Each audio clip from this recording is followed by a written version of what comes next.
तो record to cloud server. भाई last class में हम लोगों ने वीटीपी प्रोटोकॉल स्टार्ट किया था और वीटीपी वर्जन 2 मैंने पूरा खत्म कर दिया था। वीटीपी प्रोटोकॉल किस तरीके से काम करता है, उसका इंटरनल मैकेनिज्म क्या है, उसके मैसेज टाइप क्या है, वो मैं सारा आपको बता चुका हूँ लास्ट क्लास में। आज की क्लास में और मैं वीटीपी वर्जन 2 के ड्रॉबैक्स भी डिस्कस कर चुका हूँ। आज की क्लास में मुझे आप लोगों के साथ डिस्कस करना है वीटीपी वर्जन 1 क्या क्या है, वीटीपी वर्जन 3 क्या है और मेजरली इनके बीच में डिफरेंसेस क्या है। तो देखो, जब लास्ट क्लास में वीटीपी पढ़ाया था तो मैंने तभी बताया था कि जो इंटरनल मैकेनिज्म मैंने आपको लोगों को बताया वो एग्जैक्टली सेम है।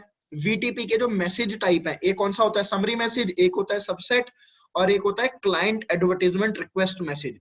तो तीनों मैसेज टाइप वीटीपी वर्जन 1, 2, 3 तीनों में सेम, मतलब ऑलमोस्ट सारी चीजें सेम है। इट जस्ट कि जो वीटीपी वर्जन 1 की ड्रॉबैक है वो वीटीपी वर्जन 2 में ओवरकम कर ली है, वीटीपी वर्जन 2 की जो ड्रॉबैक है वो वीटीपी वर्जन 3 में ओवरकम कर लिए। ठीक है, लास्ट क्लास में मैंने आपको वीटीपी वर्जन 2 पहले इसलिए पढ़ाया था क्योंकि वीटीपी वर्जन 2 आप लोगों ने सीसीएन में पढ़ा हुआ था, इसलिए वीटीपी वर्जन 2 को लेके मैंने आपको सारी चीजें समझा दी थी। अब वीटीपी वर्जन 1 बता रहा हूँ और फिर बताऊंगा वीटीपी वर्जन 3। ज्यादा टाइम देने की मुझे जरूरत पड़ेगी नहीं क्योंकि ऑलमोस्ट लास्ट क्लास में सारी चीजें मैं बता चुका हूँ। देखो दोस्तों, अब ध्यान से सुनना कि वीटीपी वर्जन 1 किस तरीके से आप कॉन्फ़िगर करते हो, क्या है चीजें। ठीक है, मैंने आपको क्या बताया था, जब आप एक सिस्को का ब्रांड न्यू स्विच लोगे तो बाय डिफॉल्ट सिस्को के स्विच पे वीटीपी वर्जन 1 चल रहा होता है, राइट। मैंने ये चीज बताया था ना, ब्रांड न्यू स्विच पे। लेकिन अगर तुम कोई यूज्ड स्विच, जो स्विच ऑलरेडी यूज हो चुका है, अगर तुम उस पे वीटीपी प्रोटोकॉल देखोगे तो प्रोबेबली तुम्हें दिखेगा वीटीपी वर्जन 2 या VTP version 3। Is it clear. अब मुझे देखना है वीटीपी वर्जन 1 की अगर एक ब्रांड न्यू स्विच लेता हूं तो उसमें वीटीपी किस तरीके से कॉन्फ़िगर होता है। So just run this command, show VTP status, ये कमांड है। अब देखो, ये मेरा एक बिल्कुल ब्रांड न्यू स्विच है और इस स्विच 1, ये स्विच 1 क्या कह रहा है, ध्यान से देखना। ये स्विच 1 कह रहा है कि ये वीटीपी वर्जन कैपेबल 1, 2, 3। देखो, ये स्विच कह रहा है मेरे ऊपर वीटीपी के तीनों वर्जन चल सकते हैं। जिस स्विच पे कैपेबिलिटी दिखाई देगा वीटीपी वर्जन 1, 2, 3, मतलब उसी स्विच पे तीनों वर्जन चल सकते हैं। कितने स्विचेस आपको ऐसे मिलेंगे जिन पे वीटीपी वर्जन 1 और वीटीपी वर्जन 2 ही चलेगा, वीटीपी वर्जन 3 चलेगा ही नहीं, राइट। ऐसे बहुत सारे स्विचेस आपको एनकाउंटर करोगे। तो अगर आप कोई स्विच परचेज करने जा रहे हो तो जब आप किसी भी स्विच को परचेज करते हो सिस्को के, तो आप उसकी डेटा शीट पढ़ते हो पहले कि वो स्विच क्या क्या कैपेबिलिटी के साथ आप परचेज कर रहे हो, तो आपको वो चीजें देखनी पड़ती हैं। तो अभी के लिए क्या है, ये स्विच कह रहा है कि वीटीपी वर्जन 1, 2, 3 मतलब तीनों ही वर्जन इस स्विच पे चल सकते हैं। इस वक्त वीटीपी वर्जन 1 कौन सा चल रहा है, वीटीपी वर्जन 1 इस वक्त रनिंग है, क्लियर। और वीटीपी डोमेन नेम यहाँ पे कुछ नहीं लिखा हुआ ना, मैंने आपको क्या बताया था, by default VTP protocol VTP version 1 switches पे इनेबल होता है और वो वीटीपी का जो डोमेन नेम होता है वो क्या होता है, नल डोमेन नेम। तो यहाँ पे कुछ नहीं लिखा हुआ ना, तो इसका मतलब है ये है null domain. Is it clear. VTP pruning disabled है। ये वीटीपी प्रूनिंग क्या है ये मैं बाद में बताऊंगा। यहाँ पे लिखा हुआ डिवाइस आईडी। डिवाइस आईडी का मतलब है इस स्विच का मैक एड्रेस, ये स्विच का मैक एड्रेस है। Is it clear. देन उसके बाद ये क्या लिखा हुआ है यहाँ पे कि किस मोड में ऑपरेट कर रहा है, सर्वर मोड में, और मैक्सिमम नंबर ऑफ वीलन ये सपोर्ट कितनी कर रहा है, 1005। देखो मैं तो आपको एक इंटरेस्टिंग चीज बताता हूँ, ठीक है। वीटीपी वर्जन 1 और वीटीपी, देखो वीटीपी प्रोटोकॉल का काम बेसिकली क्या है कि आप वीलन क्रिएट कर सकते हो, राइट। अब आपको अब जब हमने वीलन डिस्कस किया था तो वीलन में मैंने आपको ये चीज बताई थी कि आपकी वीलन 1 से लेके वीलन 1005 तक, इन वीलेंस को हम बोलते हैं normal range of VLAN. VLAN 1006 से वीलन 4095 तक, इन वीलेंस को बोलते हैं हम extended range of valence, clear. अब वीटीपी वर्जन 1 और वीटीपी वर्जन 2 पे सिर्फ आप नॉर्मल वीलेंस ही कॉन्फ़िगर कर सकते हो, लेकिन अगर आपको किसी स्विच पे extended range of VLANs configure करनी है, then that switch must be configured with VTP version 3। VTP version 1 और VTP version 2 कभी extended VLANs की इंफॉर्मेशन आगे फॉरवर्ड नहीं करते हैं। तो इसका मतलब अगर ये मेरे पास स्विच 1 है, ये हो गया स्विच 2, ये हो गया आगे स्विच 3, अगर मैंने इन तीनों स्विचेस पे चला रखा है VTP version 1, अगर मैं यहाँ पे बनाता हूँ ना VLAN 2, तो VLAN 2 इस पे भी बनेगी, इस पे भी बनेगी, इस पे भी बनेगी। लेकिन अगर मैं यहाँ पे बना दूं VLAN 1070, अब ये एक्सटेंडेड रेंज ऑफ वीलन का पार्ट है कि नहीं है, तो ये वीलन इन दोनों स्विचेस पे नहीं बनेगी। क्यों? क्योंकि वीटीपी वर्जन 1 और VTP वर्जन 2 कभी भी नॉर्मल रेंज की VLAN की इंफॉर्मेशन ही फॉरवर्ड करते हैं, एक्सटेंडेड VLAN की फॉरवर्ड करते ही नहीं है। क्लियर है? अब आ जाओ, इसलिए वहां पे लिखा आ रहा था कि ये स्विच जो है support maximum VLAN supported is 1005, इसका मतलब ये, ठीक। यहाँ पे क्या लिखा आ रहा है, number of existing VLAN, number of existing VLAN कितनी है इस वक्त, 5 पहले से ही बनी पड़ी है, और CR की वैल्यू क्या है, 0। ये MD5 डाइजेस्ट क्या है ये भी अभी समझाता हूँ। डन, ये तो हो गया मेरा स्विच 1। अब स्विच 2 पे भी चल के देखो, अभी तक मैंने कोई भी कॉन्फ़िगरेशन परफॉर्म करी नहीं है। अब स्विच 2 का CLI लो, मैंने स्विच 2 का CLI लिया और इस पे जाके कमांड रन करो, शो VTP स्टेटस। जब मैं इस स्विच पे कमांड रन करता हूं तो ये स्विच क्या कह रहा है कि ये स्विच भी VTP version 1 to version 3 capable है। इस स्विच पे right now VTP version 1 is running, और इसका डोमेन नेम क्या है, null domain name. VTP pruning इस वक्त क्या है, डिसेबल्ड। ठीक है, हम डिस्कस करेंगे VTP प्रूनिंग क्या होता है। लोकल अपडेटर आईडी क्या है ये, ठीक है। लास्ट मॉडिफाइड कॉन्फ़िगरेशन ये क्या है, सब बताता हूं। और मैंने आपको क्या बताया था, बाय डिफॉल्ट कोई भी स्विच VTP प्रोटोकॉल तो चल ही रहा होता है, बाय डिफॉल्ट वो स्विच किस में काम करता है, सर्वर मोड में। तो स्विच 1 भी सर्वर मोड में काम कर रहा है, स्विच 2 भी सर्वर मोड में काम कर रहा है। CR वैल्यू 0 है और MD5 डाइजेस्ट की वैल्यू ये है, ठीक है। अब मैं क्या करता हूं, मैं स्विच 1 पे चलता हूं, मैं स्विच 1 पे कमांड चलाता हूं क्या, कि VTP डोमेन, मैं VTP डोमेन नेम का नाम रख देता हूं मान लो सिस्को, ठीक है। और VTP का पासवर्ड कॉन्फ़िगर कर देता हूं 1 2 3, और मैं बता देता हूं भाई ये ऑपरेट करेगा in server mode. Is it clear? अब मैं स्विच 2 पे चल के ये इंफॉर्मेशन देखो। अब मैंने आपको एक चीज और बताई थी कि दो स्विचेस के बीच में VTP मैसेज तभी एक्सचेंज होंगे जब वो पोर्ट होगा ट्रंक पोर्ट। तो क्या, तो पहले मेरे को स्विच 1 और स्विच 2 के बीच के पोर्ट, बीच में के जो पोर्ट है उनको ट्रंक बनाना चाहिए, हाँ या ना? तो मैं काम करता हूं, ये जो स्विच 1 का जो इंटरफेस है ना E0/1, इसको तो मैं कर देता हूं शट डाउन, इसकी तो जरूरत है ही नहीं। और जो स्विच 1 का जो E0/0 पोर्ट है इसको मैं कॉन्फ़िगर कर देता हूं as trunk, switch port trunk encapsulation .1Q। पहले मैंने इनकैप्सुलेशन बताई, फिर मैन्युअली इसको बना दिया trunk, switch port mode trunk. Is it clear? अब दूसरे स्विच पे आ जाओ, स्विच 2 पे, ठीक है। यहां पे मैं कमांड रन करता हूं, शो VTP स्टेटस, ठीक है। मैंने देखो आप लोगों को क्या बताया था कि अगर दो स्विचेस पे बाय डिफॉल्ट क्या चल रहा है, नल डोमेन, तो एक स्विच दूसरे स्विच से VTP मैसेज रिसीव करके अपने आप को सेम डोमेन नेम कॉन्फ़िगर कर लेगा। लेकिन अब मैं स्विच 1 पे जाके अगर मैं डोमेन नेम कर दूं डिस्को, तो वो स्विच 2 पे डिस्को नहीं होगा। क्यों? क्योंकि जब नल डोमेन होता है, जब आपका डोमेन नेम नल होता है, तभी स्विचेस अपने ऊपर डोमेन नेम कॉन्फ़िगर करते हैं। जैसे स्विच 1 पे मैंने VTP डोमेन नेम कॉन्फ़िगर करा, क्योंकि स्विच 2 पे भी डोमेन नेम इस वक्त क्या था, नल, तो उसने अपने ऊपर कॉन्फ़िगर कर लिया। लेकिन अब मैं स्विच 1 पे जाके डिस्को कॉन्फ़िगर करता हूं तो वो स्विच 2 अपने ऊपर कॉन्फ़िगर नहीं करेगा। क्लियर? अब यहां पे एक बार जरा कमांड चला के देखो, शो VTP पासवर्ड, क्या पासवर्ड भी अपने आप कॉन्फ़िगर होता है? नहीं। तो पासवर्ड कॉन्फ़िगर करने के लिए मैं कमांड दे देता हूं VTP पासवर्ड 1 2 3, और मैं बता देता हूं ये स्विच काम करेगा VTP क्लाइंट मोड में। और VTP का कौन सा वर्जन चलाना है ये आप इस कमांड से रन कर सकते हो, VTP वर्जन। अब मैं बता सकता हूं मेरे को वर्जन 1 चलाना है, 2 चलाना है, 3 चलाना है। इस वक्त VTP वर्जन 1 चल रहा है बाय डिफॉल्ट, तो मुझे कॉन्फ़िगरेशन करने की जरूरत ही नहीं है। अब एक बार स्विच 2 पे वापस से सारी चीजें चेक करो, डू शो VTP स्टेटस। तो यहाँ पे क्या कह रहा है कि VTP वर्जन 1 चल रहा है, डोमेन नेम सिस्को है, ठीक है, और number of existing VLAN CR same है। Is it clear? स्विच 1 पे आओ, स्विच 1 पे भी आपको सेम ही इंफॉर्मेशन दिखेगी, सेम ही इंफॉर्मेशन है। अब मैं क्या करता हूं, ध्यान से देखना मैं पहली बात ना, मैं इस स्विच का जरा टाइम और डेट अपडेट करता हूं, ठीक है। तो टाइम और डेट कैसे अपडेट करते हैं, तो CCNA की बेसिक कॉन्फ़िगरेशन है, क्लॉक सेट, और टाइम इस पे दे देता हूं, इस वक्त टाइम क्या हो रहा है, 7 बज रहे हैं, 7:15:00 सेकेंड। डेट क्या है, डेट है 1 Feb 2019, ठीक है। डू शो हिस्ट्री, यही शो हिस्ट्री, यही कमांड मैं उस स्विच पे जाके पेस्ट कर देता हूं। किस पे? स्विच 2 पे। उस पे भी तो टाइम और डेट अपडेट कर देता हूं। कर दिया दोनों स्विचेस पे टाइम और डेट अपडेट। ठीक है, अब तुम ध्यान से देखना, ठीक है, बड़े ध्यान से देखना सारी चीजें। मैं क्या करता हूं, अब मैं इस पे कॉन्फ़िगर करता हूं एक VLAN 2, कॉन्फ़िगर करी VLAN 2, एग्जिट करो, do show VLAN brief, VLAN 2 configure हो गई, दैट्स गुड। अब जरा VTP स्टेटस देखो, do show VTP status, VTP status हो गया। अब तुम जरा ध्यान से देखना, ठीक है, ये स्विच क्या कह रहा है कि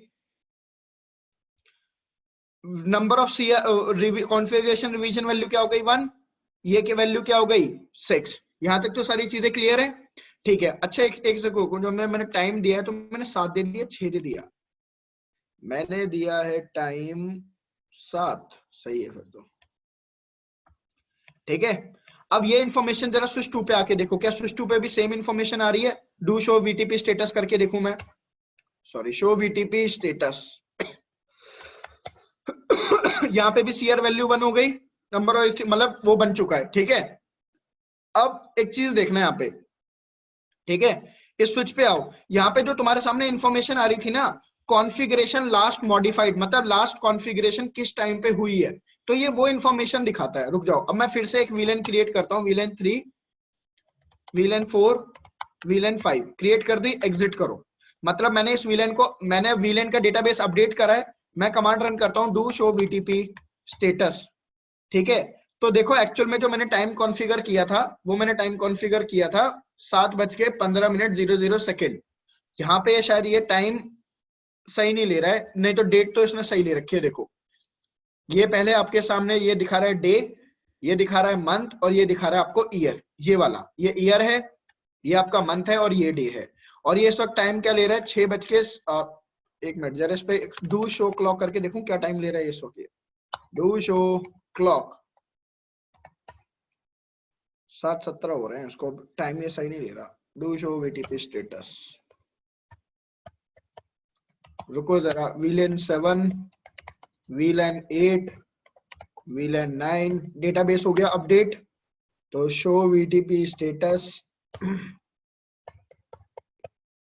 देखो टाइम तो ले रहा है ये, लेकिन ये टाइम 1 घंटे पीछे का ले रहा है। ये स्विच, ये ना जो मैं इस पे काम कर रहा हूँ वेब IOU प्लेटफॉर्म पे, तो बेसिकली इसी का इशू है, और किसी चीज का कोई इशू नहीं है, ठीक है, आप परेशान मत हो। एक्चुअल में टाइम ये 7 आवर्स 17 मिनट 29 सेकंड इसे यहाँ पे दिखाना चाहिए था, लेकिन ये टाइम 1 घंटे का लैग लेके चल रहा है। वो क्यों चल रहा है वो मुझे नहीं पता, पहली बार ही देख रहा हूँ मैं ये चीज।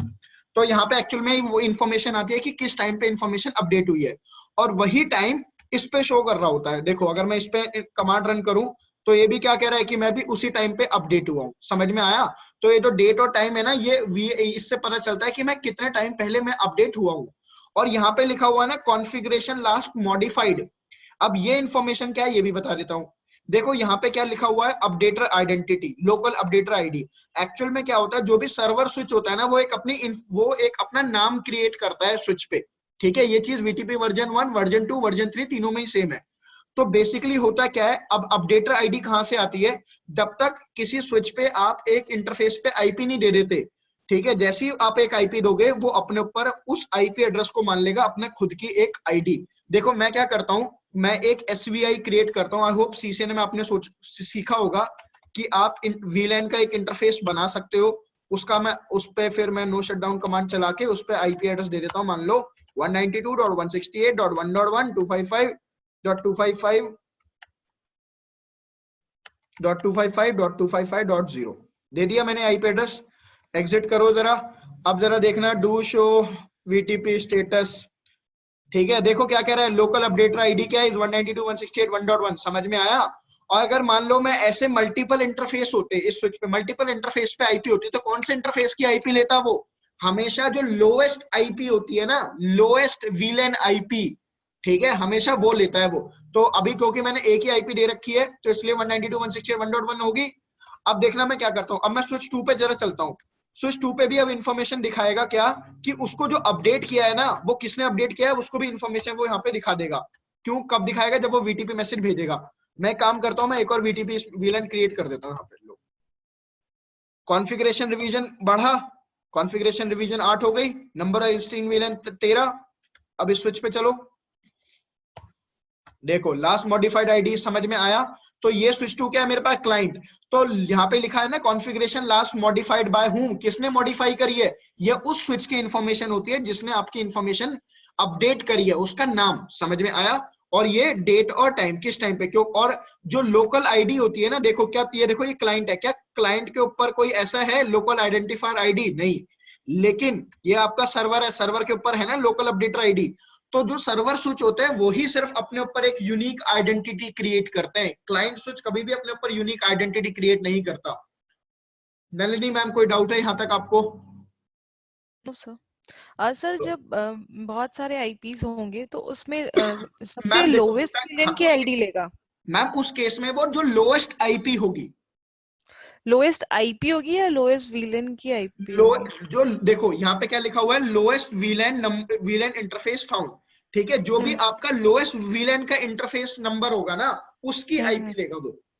जैसे कि अगर ओके। मान लो मैं एक ले लेता हूँ वीलन 1, एक ले लेता हूँ वीलन 2, एक ले लेता हूँ वीलन 3, एक ले लेता हूँ वीलन 4, 4 वीलन के इंटरफेस बना लेता हूँ। तो वीलन वाला जो इंटरफेस है वो है तो मेरे सबसे छोटा, तो हमेशा उसकी आईपी वो पिक करेगा।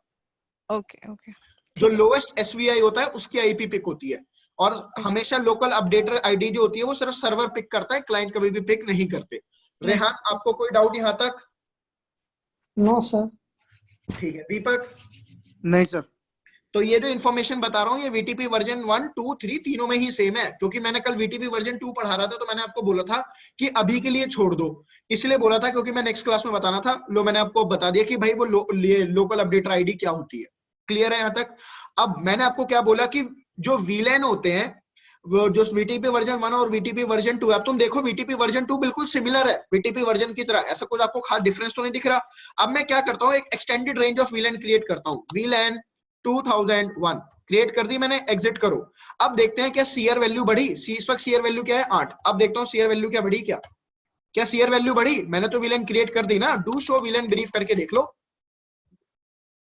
ये विलन क्रिएट हो गई कि नहीं होगी। लेकिन क्या सीआर वैल्यू बढ़ी? नहीं बढ़ी। क्यों नहीं बढ़ी? क्योंकि एक्सटेंडेड रेंज ऑफ विलन की इंफॉर्मेशन वीटीपी वर्जन 1 और वीटीपी वर्जन 2 में फॉरवर्ड नहीं होती है।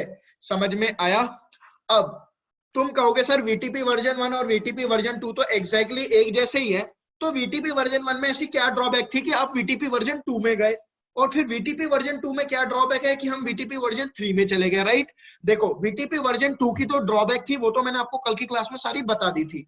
अब वीटीपी वर्जन 1 की ड्रॉबैक सुन लो। देखो मैं इन चीजों को ना कंपैरिजन थोड़ा सा कर देता हूँ ताकि चीजें तुम्हें समझने में आसान हो जाए। यहाँ पे मैं लेता हूँ वीटीपी वर्जन 1, यहाँ पे मैं लेता हूँ वीटीपी वर्जन 2, और यहाँ पे ले लेता हूँ वीटीपी वर्जन 3।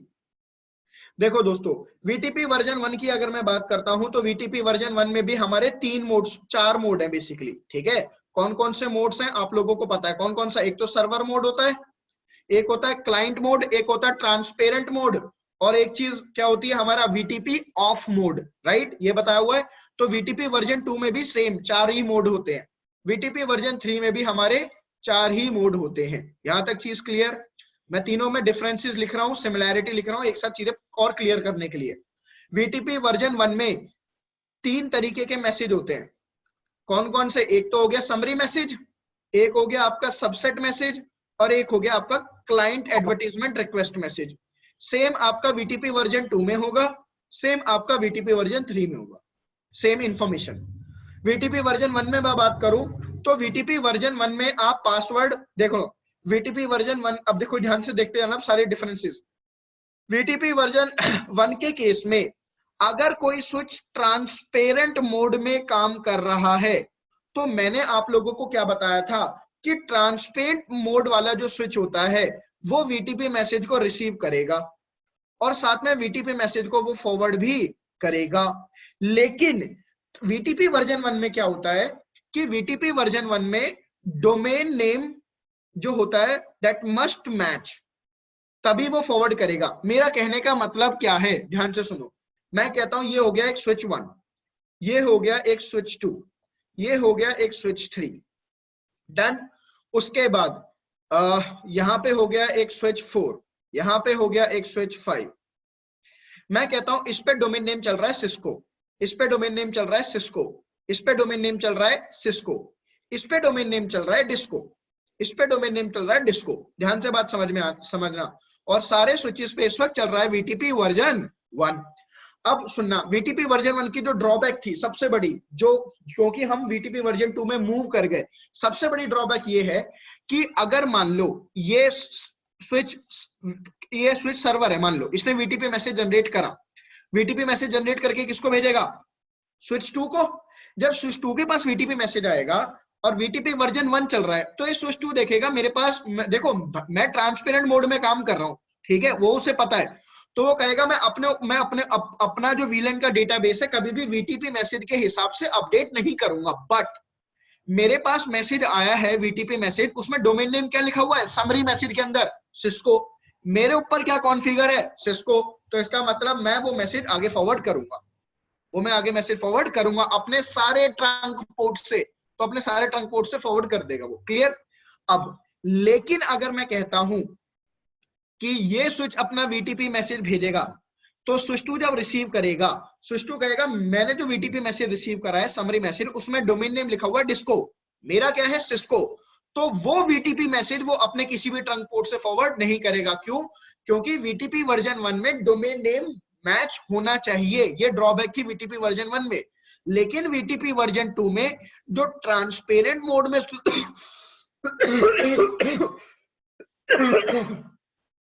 सॉरी, जो ट्रांसपेरेंट मोड में स्विच काम करता है, वो वीटीपी मैसेज को रिसीव भी करेगा, वो वीटीपी मैसेज को फॉरवर्ड करेगा, चाहे डोमेन नेम मिसमैच हो। वीटीपी वर्जन 2 में डोमेन नेम मिसमैच हो, उससे कोई फर्क नहीं पड़ता। अगर मैं कहता हूं इन सारे स्विच पे वीटीपी वर्जन 2 चल रहा होता ना, तो ये स्विच फिर भी फॉरवर्ड करता डिस्को वाले मैसेज को। समझ में आया? लेकिन वीटीपी वर्जन 1 में नहीं होता। ये मेन डिफरेंस है वर्जन 1 और वर्जन 2 में। बाकी वीटीपी वर्जन 1 सिर्फ नॉर्मल वीलन को सपोर्ट करता है और वीटीपी वर्जन 2 भी नॉर्मल वीलन को ही सपोर्ट करता है। क्लियर? इसके अलावा वीटीपी वर्जन 1 में आप पासवर्ड दे सकते हो, लेकिन जो पासवर्ड आप कॉन्फ़िगर करते हो वो प्लेन टेक्स्ट में दिख जाता है साफ। अगर मैं शो वीटीपी पासवर्ड वाली कमांड चलाऊं, साफ दिखता है ना। सेम चीज यहाँ पे भी है वीटीपी वर्जन 2 में। भाई जो आप पासवर्ड कॉन्फ़िगर करते हो वो प्लेन टेक्स्ट में दिखता है। क्लियर? तो ये सारी की सारी चीजें हो गई वीटीपी वर्जन 1 और वीटीपी वर्जन 2 में। आई होप वीटीपी वर्जन 1 और वीटीपी वर्जन 2 के अब आपको ड्रॉबैक्स क्लियर हो गए, उनके बीच में डिफरेंस क्या है। वीटीपी वर्जन 3 में वीटीपी वर्जन 1 और 2 की एनहांसमेंट है। कैसे? वो भी देख लो। भाई वीटीपी वर्जन 3 में सेम 4 मोड होते हैं। वीटीपी वर्जन 3 में 3 ही मैसेज के टाइप है। वीटीपी वर्जन 3 में जो ट्रांसपेरेंट मोड वाला जो स्विच है, ठीक है, वो अगेन डोमेन वो मैसेज को रिसीव भी करेगा, वो मैसेज को फॉरवर्ड भी करेगा। ठीक है? इसके अलावा वो वीटीपी मैसेज आगे फॉरवर्ड कर देता है, डोमेन चाहे मैच हो या ना हो उसको कोई फर्क नहीं पड़ता। क्लियर? लेकिन वीटीपी वर्जन 3 में नॉर्मल जो रेंज है वीलैन की वो भी, और एक्सटेंडेड रेंज है वीलैन की, दोनों ही वीलैन की कॉन्फ़िगरेशन आप परफॉर्म कर सकते हो। क्लियर? इसके अलावा वीटीपी वर्जन 3 में जब आप पासवर्ड कॉन्फ़िगर करते हो ना, तो आप पासवर्ड को इनक्रिप्ट कर सकते हो। इनक्रिप्ट करने का मतलब क्या है कि अगर कोई कमांड चलाएगा ना शो वीटीपी पासवर्ड, तो वीटीपी वर्जन 3 अगर किसी स्विच पे चल रहा है तो उसको पासवर्ड समझ ही नहीं आएगा, क्योंकि वीटीपी वर्जन 3 पासवर्ड को कर देता है इनक्रिप्ट। क्लियर? इसके अलावा वीटीपी वर्जन 3 में क्या है, जो सबसे बड़ा डिफरेंस है कि वीटीपी वर्जन 3 में 4 मोड होते हैं, server mode, client mode, transparent mode and VTP of mode. लेकिन वीटीपी वर्जन 3 में 2 तरीके के सर्वर होते हैं, एक होता है प्राइमरी सर्वर और एक होता है सेकेंडरी सर्वर। ठीक है?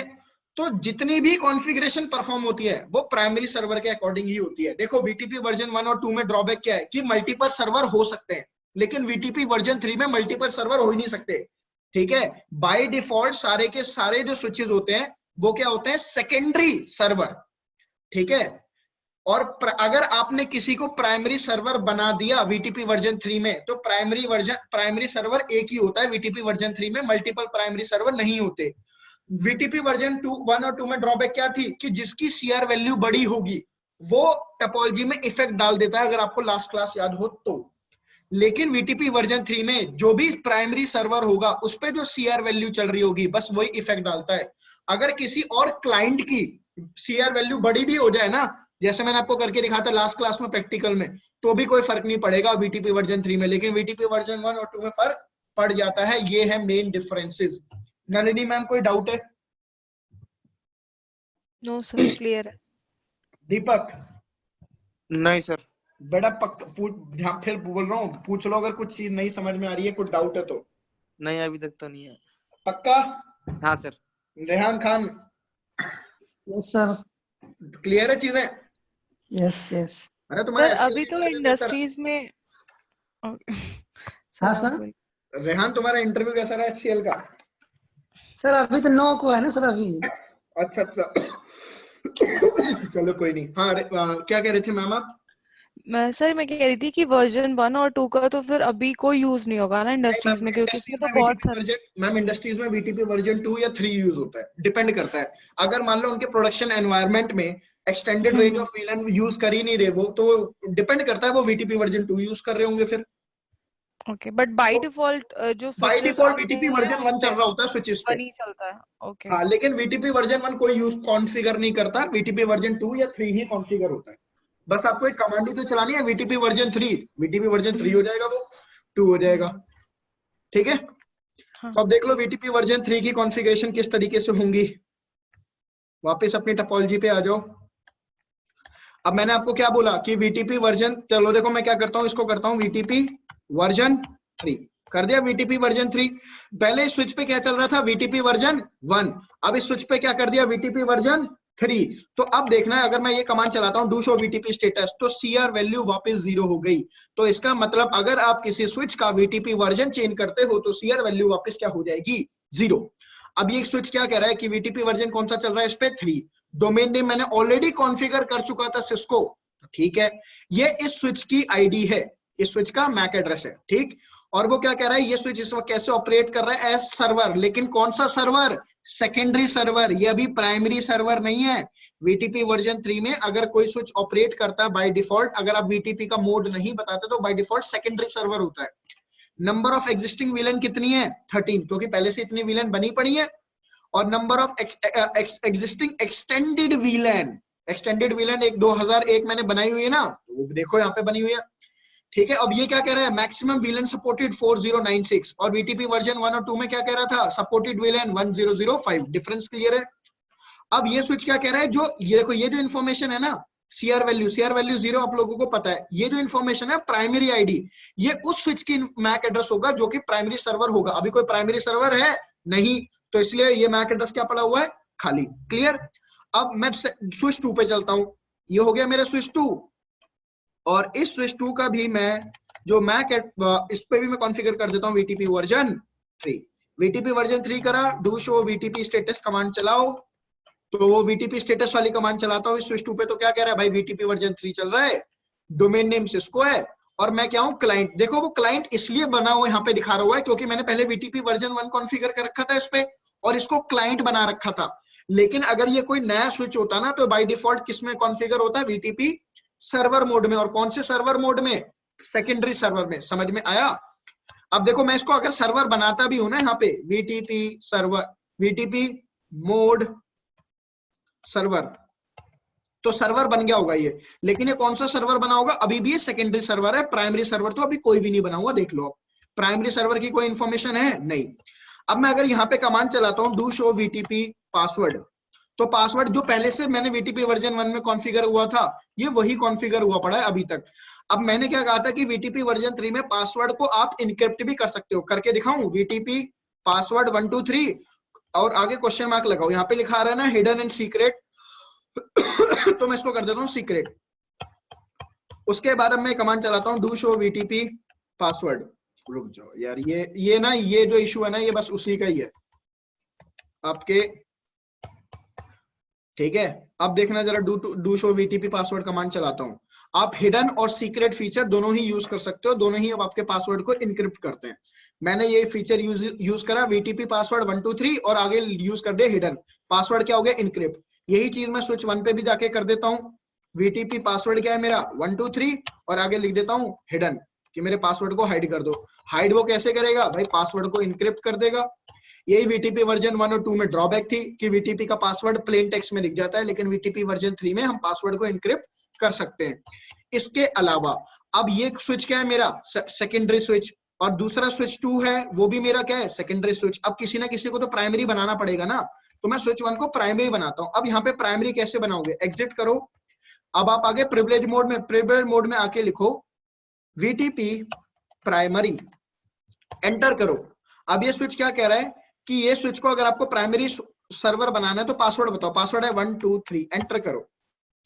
कर दिया मैंने एंटर। अब एंटर करने के बाद ये थोड़ा सा कुछ टाइम लेगा, ठीक है। उस टाइम में ये देखता है क्या मेरे नेटवर्क में कोई और तो प्राइमरी स्विच नहीं है, वो पहले ये देखेगा, ठीक है। मैंने एंटर कर दिया है। देखो क्या कह रहा है, no conflicting VTP version 3 device found. कहता है कोई और डिवाइस VTP वर्जन 3 पे प्राइमरी सर्वर है ही नहीं, क्या तुम इसको बनाना चाहते हो? मैंने यस करा तो वो बन गया। अब ये स्विच क्या बन गया, प्राइमरी सर्वर। देखो अब मैं कमांड चलाऊं, शो VTP स्टेटस, तो ये क्या कह रहा है, ये स्विच है प्राइमरी सर्वर, ठीक है। और प्राइमरी सर्वर की आईडी क्या हो गई, ये क्या है, इसकी खुद की आईडी। तो दोनों प्राइमरी सर्वर और ये सेम ही है, ठीक है। प्राइमरी सर्वर का ये नाम है, होस्ट नेम प्राइमरी सर्वर का, समझ में आया। अब ये इन्फॉर्मेशन स्विच 2 के पास पहुंच गई होगी। जाओ स्विच 2 पे, देखो स्विच 2 पे इन्फॉर्मेशन आ गई ना कि भाई तुम्हारा प्राइमरी सर्वर का मैक एड्रेस ये है, डू शो VTP स्टेटस, आ गई ना इन्फॉर्मेशन। ये कह रहा है डिवाइस आईडी, मेरी खुद की डिवाइस आईडी क्या है ये, और प्राइमरी सर्वर की डिवाइस आईडी क्या है, ये अलग अलग है कि नहीं है। समझ में आई चीजें। अब देखो मैं अब स्विच 1 पे जाके मैं extended range of VLAN configure करता हूं, ठीक है।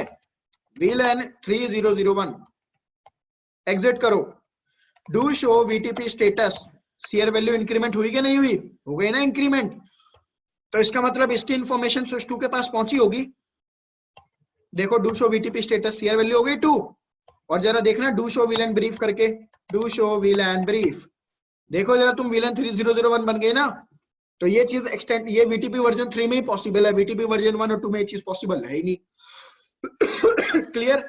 इसके अलावा देखो अब ये जो स्विच है मेरा स्विच 2, ये इस वक्त क्या है, मेरा सेकेंडरी सर्वर है। ये मेरा क्या है, सेकंड, प्राइमरी सर्वर नहीं है। अगर मैं इस सेकेंडरी सर्वर पे VLAN की कॉन्फ़िगरेशन करने की कोशिश करूं, VLAN 17 बनाऊं, तो क्या कह रहा है कि अगर आप प्राइमरी सर्वर नहीं हो तो आप पे ऊपर VLAN की कॉन्फ़िगरेशन नहीं हो सकती। अब इसको मैं प्राइमरी सर्वर बनाने की कोशिश करूं, VTP प्राइमरी, एंटर करो। वो पासवर्ड पूछेगा। अब भाई पासवर्ड तो किसको पता होगा, सिर्फ नेटवर्क एडमिनिस्ट्रेटर को। 1 2 3, एंटर करा मैंने। अब फिर से वो टाइम लेगा, और उसके बाद ये फिर बनेगा प्राइमरी सर्वर। और जो स्विच प्राइमरी सर्वर होगा बस उसी की सीआर वैल्यू से इफेक्ट पड़ेगा, बाकी किसी की सीआर वैल्यू से इफेक्ट नहीं पड़ता है। डू शो VTP, अब ये बन गया primary server. Do show VTP status, तो ये डू नहीं लगाना था, शो VTP स्टेटस, लो ये बन गया प्राइमरी सर्वर। समझ में आया। अब सारी चीजें मैंने आपको बता दी हैं, बस एक ये रह गया कि VTP प्रूनिंग क्या होती है। देखो यहाँ पे लिखा रहा है ना, VTP pruning mode is disabled. और ये MD5 डाइजेस्ट का फंडा क्या है ये और समझ लो।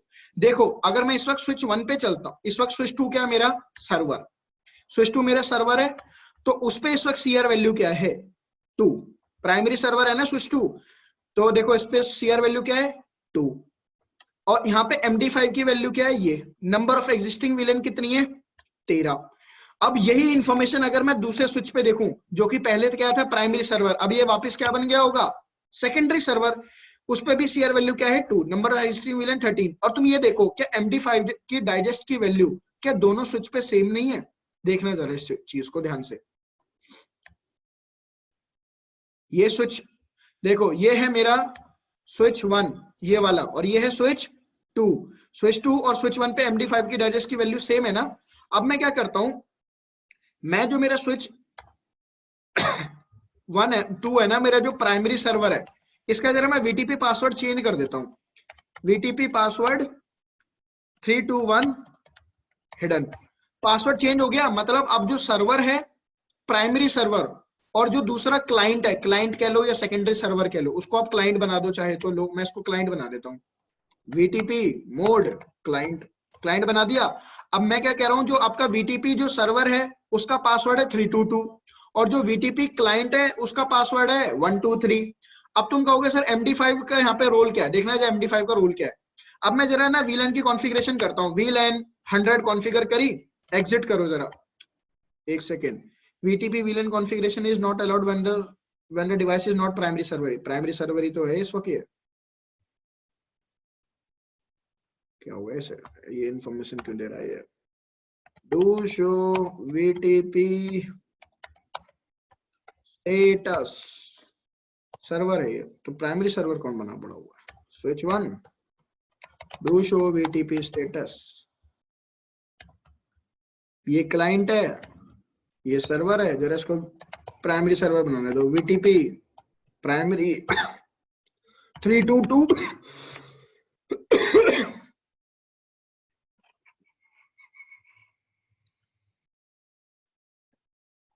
वेट करो जरा, आपको MD5 का मतलब बता रहा हूं, इसको एक बार प्राइमरी सर्वर बन जाने दो।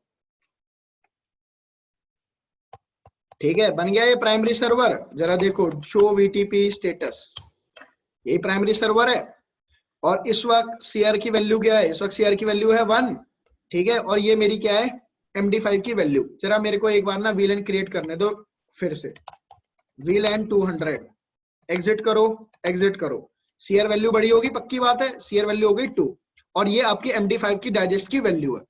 अब मैं चलता हूं अपने क्लाइंट स्विच पे। स्विच 1 मेरा क्लाइंट है, इस पे आ जाओ जरा। अब इसकी इंफॉर्मेशन देखना जरा, मैं शो वीटीपी स्टेटस फिर से कमांड चलाता हूं। यहां पे सीआर वैल्यू क्या है? 2 और यहां पे क्या है? 2। MD5 की वैल्यू सेम है? नहीं। देखो जरा तुम, ये इस वक्त मैं किस पे हूं? स्विच 2 पे। ठीक है, स्विच 2 क्या है? मेरा प्राइमरी सर्वर। इसकी MD5 की डाइजेस्ट की वैल्यू क्या है? ये। फिर मैं लेता हूं अब स्विच 1 का CLI, इसका भी CLI ले लो। दोनों का इस वक्त पासवर्ड अलग है।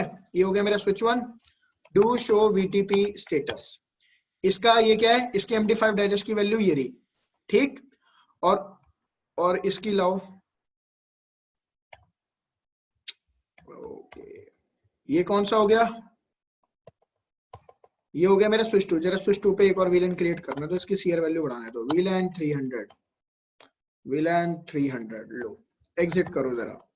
Do show VTP status, CR value यहाँ पे क्या है? 3। ठीक है, यहाँ पे MD5 डाइजेस्ट का रिजल्ट क्या आया? ये।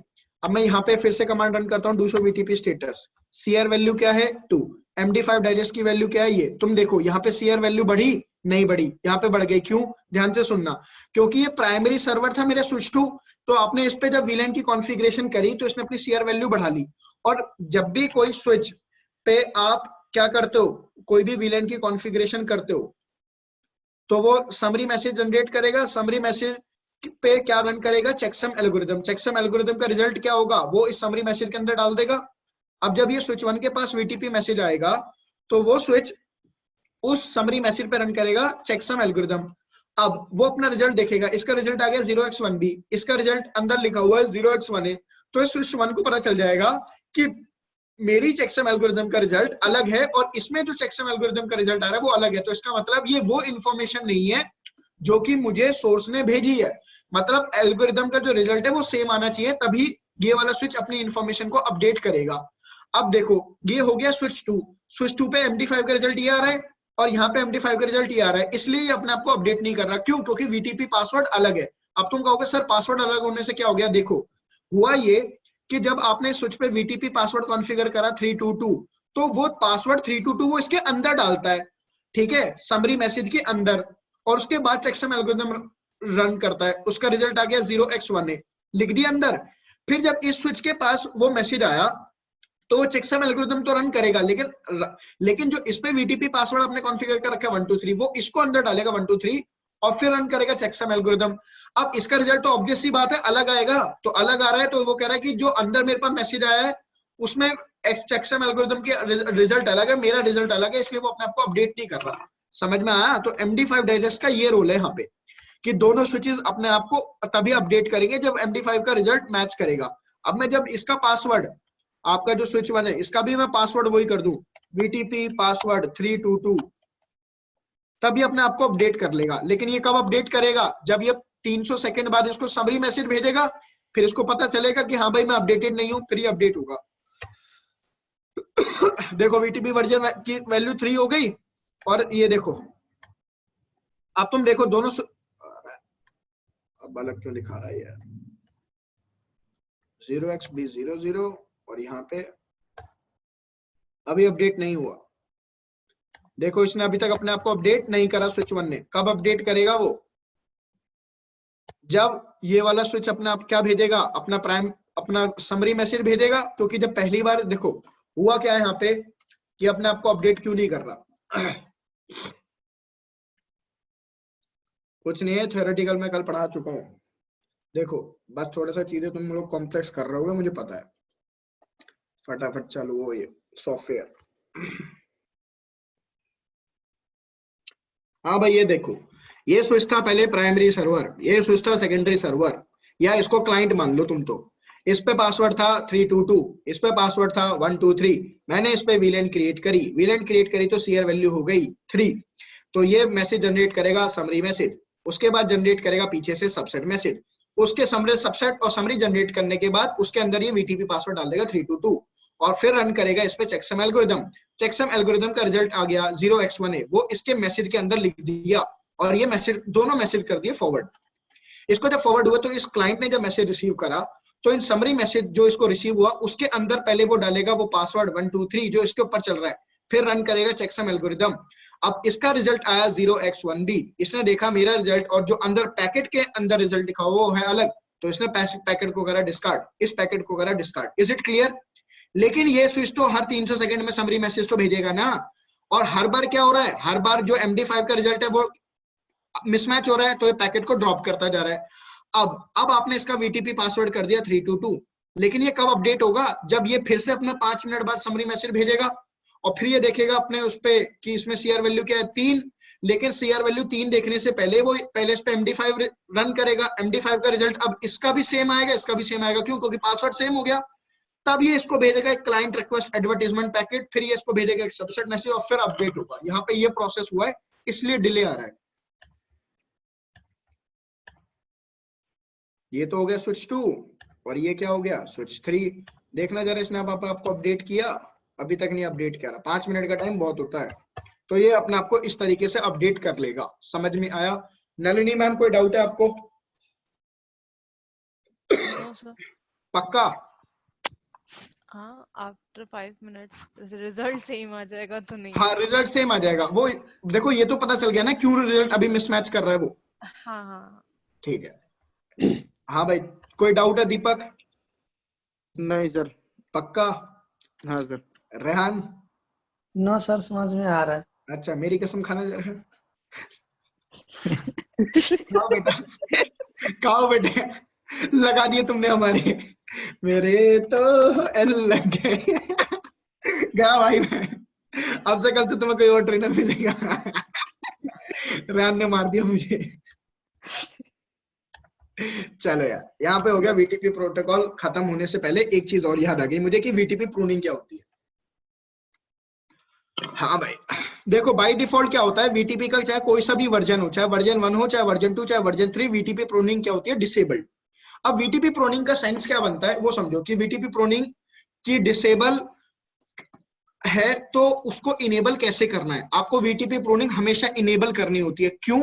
पहले समझो कि VTP प्रूनिंग अगर इनेबल नहीं है तो क्या प्रॉब्लम होती है। देखो ये हो गया स्विच 1, इस स्विच 1 से आगे कनेक्टेड है स्विच 2, इस स्विच 2 से आगे कनेक्टेड है स्विच 3, यहाँ पे आगे कनेक्टेड है स्विच 4। ठीक है, और मैं ये मानता हूँ स्विच 1 पे विलन चल रही है विलन 1, और यहाँ पे विलन चल रही है 2, यहाँ पे चल रही है विलन 3, और इस स्विच पे चल रही है 1 2 3। ठीक है दोस्तों, अब मेरी बात ध्यान से समझना। मैं कहता हूं इस स्विच 1 ने, इस स्विच 2 ने, यहाँ पे एक पीसी लगा हुआ है, उसने ट्रैफिक को कर दिया ब्रॉडकास्ट। सोर्स मैक क्या लगा? A, डेस्टिनेशन मैक क्या लगा? Broadcast MAC address. और उसके बाद जैसे ही स्विच 2 ने डेटा रिसीव करा तो स्विच 2 पहले देखेगा भाई डेस्टिनेशन मैक क्या है? ब्रॉडकास्ट। स्विच 2 ने देखा ये मेरे को ट्रैफिक कौन से पोर्ट से फॉरवर्ड करना है? उन सारे पोर्ट से फॉरवर्ड करना है जो कि विलन 1 में है, तो इसने सबको भेज दिया। और ब्रॉडकास्टेड ट्रैफिक ट्रंक पोर्ट पे भी जाता है, ये पोर्ट तो ट्रंक होंगे ना, तो स्विच 2 ट्रंक पोर्ट पे डेटा फॉरवर्ड करने से पहले विलन 1 का टैग लगा देगा, डेटा फॉरवर्ड कर देगा स्विच 1 को। जैसे इस स्विच 1 ने डेटा रिसीव करा तो ये ट्रैफिक अपने सारे पोर्ट से फॉरवर्ड कर देगा जो कि विलन 1 में होंगे, और ट्रंक पोर्ट से फॉरवर्ड कर देगा। अब जब वो इन ट्रंक पोर्ट से फॉरवर्ड करेगा, क्या स्विच 3 का कोई भी पोर्ट विलन 1 में है? नहीं। क्या स्विच 4 का कोई भी पोर्ट विलन 1 में है? तो इस स्विच 3 और स्विच 4 को डेटा भेजने का मतलब क्या बनता है? कोई तुक नहीं बनता। इसी तरीके से जब स्विच 2 का कोई यहाँ पे कोई स्विच 3 पे जो एक यूजर है विलन 2 में, अगर वो डेटा ब्रॉडकास्ट करता है तो स्विच 3 किसको देगा? स्विच 3 देगा। स्विच 1 को, स्विच 1 इन दोनों को दे देगा। अब भाई यहाँ पे तो कोई VLAN 2 का डिवाइस ही नहीं है, तो भेजने का मतलब क्या है? तो इसलिए हम VTP प्रूनिंग इनेबल कर देते हैं। VTP प्रूनिंग इनेबल करने से होता क्या है? VTP प्रूनिंग इनेबल करने से होता ये स्विच 2, ये सारे स्विचेस आपस में इंफॉर्मेशन दे देते हैं एक दूसरे को कि मेरे पास कौन कौन से पोर्ट VLAN में है। अब इसने ये इसको बता देगा कि भाई मेरे पास है क्या, मेरे पास बस एक ही VLAN है, VLAN 1। ये बता देगा मेरे पास है एक ही VLAN 2। ये बता देगा मेरे पास बस एक ही VLAN है, VLAN 3। तो जब इस स्विच 2 ने इस डिवाइस ने जिसने डेटा ब्रॉडकास्ट करा है, तो वो स्विच 2 इसको देगा। स्विच 2 देखेगा कि स्विच जब 1 इस मैसेज को रिसीव करेगा, वो देखेगा VLAN का टैग किसका लगा है, VLAN 1 का। अब स्विच 1 कहेगा मैं इन ट्रंक पोर्ट पे भेजूंगा ही नहीं, क्योंकि इन ट्रंक पोर्ट पे जो डिवाइसेस कनेक्टेड है उनके पास तो VLAN 2 है ही नहीं, तो उनको भेजेगा ही नहीं। इसे बोलते हैं VTP प्रूनिंग फीचर। समझ में आ गया नलिनी मैम? नलिनी मैम कोई डाउट? आपकी आवाज नहीं आ रही है। नहीं सर, कोई डाउट नहीं है। दीपक? नहीं सर। ठीक है। अब तुम VTP प्रूनिंग दो तरीके से कर सकते हो। देखो यार, एक तो तुम सिंपल एक कमांड चला दो, क्या, VTP प्रूनिंग, लो VTP प्रूनिंग इनेबल हो गई, बस बात खत्म। सारे स्विचेस पे VTP प्रूनिंग ऑन कर दो। ये तो हो गई ऑटोमेटिक प्रूनिंग। और मैनुअल प्रूनिंग कैसे कर सकते हो? ठीक है, मैनुअल प्रूनिंग ऐसे कर सकते हो कि याद है मैंने आप लोगों को एक टॉपिक पढ़ाया था, VLAN trunk filtering. VLAN trunk filtering topic पढ़ाया था ना, जिसमें हम एक ट्रंक पोर्ट से कौन सी VLAN का डेटा जाना चाहिए और नहीं जाना चाहिए, हम ये डिसाइड कर सकते हैं। तो अगर मैं स्विच 1 पे जाके इस ट्रंक पोर्ट पे बोल दूं कि VLAN 2 और 3 का डेटा कभी मत भेजना, इस पे बोल दूं कि सिर्फ, या मैं इस स्विच 1 को बोल दूं इस पोर्ट से हमेशा VLAN 1 का डेटा जाना चाहिए, इस ट्रंक पोर्ट से हमेशा VLAN 2 का, और इस ट्रंक पोर्ट से, तो ये मैंने क्या कर दी, मैनुअल प्रूनिंग। समझ में आया? तो VTP प्रूनिंग फीचर चाहे आप इनेबल कर दो तो स्विचेस ये काम अपने आप कर लेंगे, और आप चाहे तो VLAN ट्रंक फिल्टरिंग जो फीचर मैंने आपको पढ़ाया था, ठीक है, इस फीचर को यूज करके आप कौन से ट्रंक पोर्ट से कौन सी VLAN का डेटा जाना चाहिए या नहीं जाना चाहिए, ये आप डिसाइड कर सकते हो। Is it clear? So in this manner you can perform VTP pruning, and that is the end of VTP protocol. तो VTP प्रोटोकॉल का हो गया है अब अंत। अब तो लैब बंद हो गई है हमारी, डिवाइसेस सारे शट डाउन हो गए, पहले ग्रीन थे अब रेड आ गए हैं। डायग्राम पे जाओ वापस, और डायग्राम कह रहा हूँ, यहाँ पे लैब पे क्लिक करो, लैबोरेटरीज पे, तो आपकी सारी लैब खुल के आ जाएंगी जो जो आपने बना रखी है, और एल्स आपको बनानी पड़ेगी। बनाने का तरीका आप लोगों को मैं पहली क्लास में बता ही चुका हूँ। अब हम लोगों को पढ़ना है STP, तो STP की लैब ओपन कर लेते हैं। यहाँ पे चलते हैं, डिवाइसेस को रिसाइकिल बिन यूज करते हैं ताकि पहले की जितनी भी कॉन्फ़िगरेशन चल रही है वो सारी डिलीट हो जाए। उसके बाद डिवाइसेस को ऑन कर लो, ये डिवाइसेस हो जाएंगे ऑन। सर आपने सॉफ्टवेयर इंस्टॉल करवा दिए? भाई नहीं कराया, करवा देता हूँ। तुम लोगों में से एक बार भी किसी ने नहीं बोला, मैंने भी नहीं कराया, ठीक है, वो तो टेंशन ही नहीं है। तो मैं बस ये देखना चाह रहा था, कोई मुझे बोले सर सॉफ्टवेयर इंस्टॉल करा दो, हम प्रैक्टिकल कब करेंगे, मतलब मेरे दिमाग में ये आ रहा था, तुम में तो कोई भी नहीं पढ़ रहा। चलो करवा दूंगा।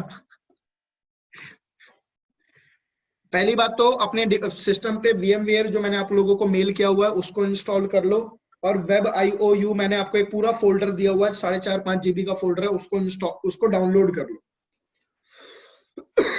अब जो आपका नेक्स्ट प्रोटोकॉल है वो है स्पैनिंग ट्री प्रोटोकॉल। सबसे इंपॉर्टेंट प्रोटोकॉल है आपका स्विचिंग का। चलो, अगर ब्रेक व्रेक लेना हो तो पहले ही बता देना, 10 बजे तक पढ़ाऊंगा, पहले ही बोल चुका हूं। जब तुम्हें लगे ना सर ऊपर, सर के ऊपर से जा रहा है, 5-10 मिनट का ब्रेक दे दो, भाभी जी से बात करनी है या जीरा जी से बात करनी है, तो कर लेना उस टाइम पे। सर कोई भाभी जी नहीं है। ओके, तो spanning tree, STP stands for spanning tree protocol.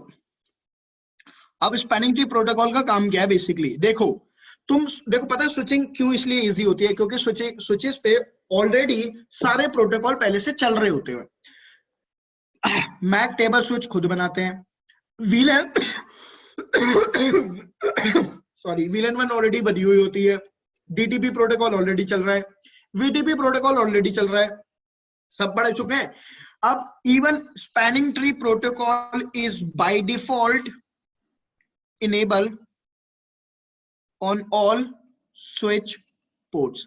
Cisco के स्विच के जितने भी पोर्ट्स होते हैं उन पे spanning tree protocol by default चल रहा होता है पहले से, ठीक। अब इस प्रोटोकॉल का काम क्या है? This protocol is use to avoid loops in switches while keeping redundancy। redundancy का मतलब क्या होता है? redundancy का मतलब होता है having backup path या alternate option होना, उसी को हम बोलते हैं redundancy। हर किसी की जिंदगी में एक अल्टरनेट ऑप्शन होता है ना, अगर वो ना मिली तो वो मिल जाएगी, वो ना मिला तो वो मिल जाएगा, ये ना मुझसे हुआ तो ये कर लूंगा। इसी तरीके से स्पैनिंग ट्री प्रोटोकॉल का काम क्या है? स्विचेस पे लूप अवॉइड करना और बैकअप पाथ भी रखना। अब स्पैनिंग ट्री प्रोटोकॉल को समझने से पहले हमें यह समझना पड़ेगा कि स्विचेस पे लूप फॉर्म होते कैसे हैं, और अगर लूप फॉर्म हो जाए तो उससे प्रॉब्लम क्या होगी, फिर स्पैनिंग ट्री प्रोटोकॉल किस तरीके से लूप अवॉइड करता है। तो सबसे पहले हमारा फोकस होगा कि स्विचेस पे लूप फॉर्म होते कैसे हैं अगर स्पैनिंग ट्री प्रोटोकॉल ना हो तो। ध्यान से बात समझना। ये हो गया मेरा स्विच 1, ठीक है। रुक जाओ, डायग्राम थोड़ा और बढ़िया से बना लेते हैं। ये हो गया अपना स्विच 1। इस स्विच 1 से आगे एक और स्विच कनेक्टेड है, स्विच 2, ठीक। अब देखो यहाँ पे मल्टीपल बहुत सारे पीसी कनेक्टेड है, यहाँ पे बहुत सारे पीसी कनेक्टेड है। अगर मान लो ये केबल की कनेक्टिविटी ही टूट जाए तो यार ये सारे पीसी का कम्युनिकेशन इन पीसी के साथ ठप हो गया कि नहीं हो गया। तो मैं क्या करता हूं, फॉर द रिडंडेंसी, बैकअप के लिए मैं क्या करता हूं, स्विच 1 और स्विच 2 के बीच में मैं 2 केबल डाल देता हूं कि अगर एक केबल मान लो टूट भी गई, अगर एक पोर्ट डाउन हो भी गया तो दूसरे से डेटा फॉरवर्डिंग होती रहे भाई। तो देखो स्पैनिंग स्विचेस के बीच में लूप हमेशा जनरेट हो जाते हैं, कब? जब बैकअप पाथ आप जोड़ देते हो। इस वक्त मैंने बैकअप पाथ जोड़ दिया, तो जब भी बैकअप पाथ होगा स्विचेस पे और स्पैनिंग ट्री प्रोटोकॉल नहीं चल रहा होगा तो लूप फॉर्म हो गई होगा। क्लियर? अब समझना कैसे। मान लो यहाँ पे एक पीसी कनेक्टेड है, सिंपल टर्म्स में समझा रहा हूं, पीसी 1, यहाँ पे एक और ले लो पीसी 2, डन। स्टार्टिंग में हमें पता है मैक एड्रेस टेबल तो सारे स्विचेस की क्या होती है, खाली। और मैं अभी तक ये मान के चल रहा हूं कि दोनों ही स्विचेस पे स्पैनिंग ट्री प्रोटोकॉल नहीं चल रहा है। ये कैम टेबल हो गई स्विच 1 की और ये कैम टेबल हो गई किसकी, स्विच 2 की।